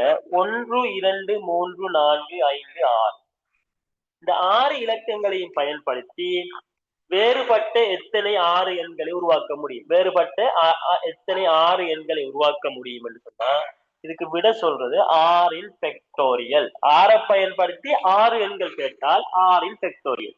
6 ஃபேக்டோரியல் என்றது என்னன்னு சொன்னா 6 தர 5 தர 4 தர 3 தர 2 தர 1. இதை பெருக்கி வாரு. 6 5 30, 120, 123 360, 720 விட வரும். இதே மாதிரி ஏயிலிருந்து பிக்கு 4. உதாரணமா பாருங்க, ஏயிலிருந்து பிக்கு 4 வழி, பியிலிருந்து சிக்கு 3 வழி, சியிலிருந்து டிக்கு 2 வழி. இப்ப நான் இதால போய் இதால போகலாம், ஒரு வழி. இதால போய் இதாலையும் போகலாம், ஒரு வழி. சரியா இல்லையா? நான் ஏயிலிருந்து முதலாவது கோட்டால போய் பியிலிருந்து முதலாவது கோட்டால போய் சியிலிருந்து முதலாவது கோட்டால டிக்கு போகலாம். ஏயிலிருந்து முதலாவது கோட்டால போய் பியிலிருந்து முதலாவது கோட்டால போய் சியிலிருந்து 2வது கோட்டாலையும் டிக்கு போகலாம். சரியா இல்லையா? 2 வழி. ஏயிலிருந்து 2வது கோட்டால போய் பியிலிருந்து முதலாவது கோட்டால போய் சியிலிருந்து முதலாவது கோட்டாலையும் போகலாம். இப்படி எண்ணி நீக்கலாமா? அப்ப இதுக்கு என்ன செய்யணும்னு சொன்னா எத்தனை வந்தீங்க? 4 வழி, 3 வழி, 2 வழி.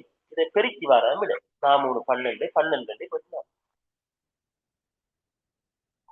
கேள்வி வந்தா ஒரு ஓர்டர்ல குறைஞ்சி வந்தா அதை பெருக்கி வாராம இல்ல 4 தர 3 தர 2, 4 12 12 24, 4 தர 3 3 தர 2. நீங்க எழுதி பாருங்க. எழுதி பார்த்தா உங்களுக்கு விளங்கும். சரியா? எழுதி பார்த்தாலும் உங்களுக்கு விளங்கும். சரியா? உங்களுக்கு எழுதியும் காட்டுறேன் நான் உங்களுக்கு விளங்குறதுக்காக. நீங்க பிரச்சனை இல்லை, டைம் போகும். எழுதி காட்டு. ஏயிலிருந்து 4 வழி இருக்கு, பியிலிருந்து 3 வழி இருக்கு, சியிலிருந்து 2 வழி இருக்கு. இப்ப நான் என்ன செய்யறேன்னு சொன்னா இதால போய் இதால போகலாம் 1, இதால போய் இதால போகலாம் 1, ஒரு வழி. சரியா? இது முடியும். நான் இதால போய் இதால போகலாம் 1, இதால போய் இதால போகலாம் திரும்ப 1. சரியா? சரியா? இதால போய் இதாலே போகலாம் 1, இதால போய் இதாலையும் போகலாம் 1, இதால போய் இதாலையும் போகலாம் 1, இதால போய் இதாலையும் போகலாம் 1. அப்ப நீங்க பாருங்க, அவன் ஏயிலிருந்து ஸ்டார்ட் பண்றதுக்கு 1 2 4 6 8 வழி வந்துட்டு. ஒரு கோட்டுக்கு 8 வழி இருந்தா இந்த கோட்டுக்கும் இதை மாதிரி 8 எடுக்கலாம் இல்லையா? பியில இந்த கோட்டுக்கும் இதை மாதிரி 8 எடுக்கலாம், இந்த கோட்டுக்கும் 8 எடுக்கலாம். பாருங்க, ஒரு கோட்டுக்கு 8 எடுத்தா 3 கோட்டுக்கு இதுக்கு 8 இதுக்கு 8 இதுக்கு 8. அவங்க எப்படி பார்த்தாலும் 24. நீங்க எழுதி பாக்குறனாலும் பாருங்க, ஆனா டைம் எக்ஸாம்ல காணாம வரும். சரியா? அப்ப இன்ஷா அல்லாஹ் 50 கேள்விகள் முடிச்சிருக்கிறோம். நான் உங்களுக்கு ஒரு 10 பாஸ் பேப்பர் செய்யறேன். 10 பாஸ் பேப்பர் கிட்டத்தட்ட 500 கேள்விகள். அதனால ஒரு எக்ஸாமுக்கு முதல்ல செய்வேன்.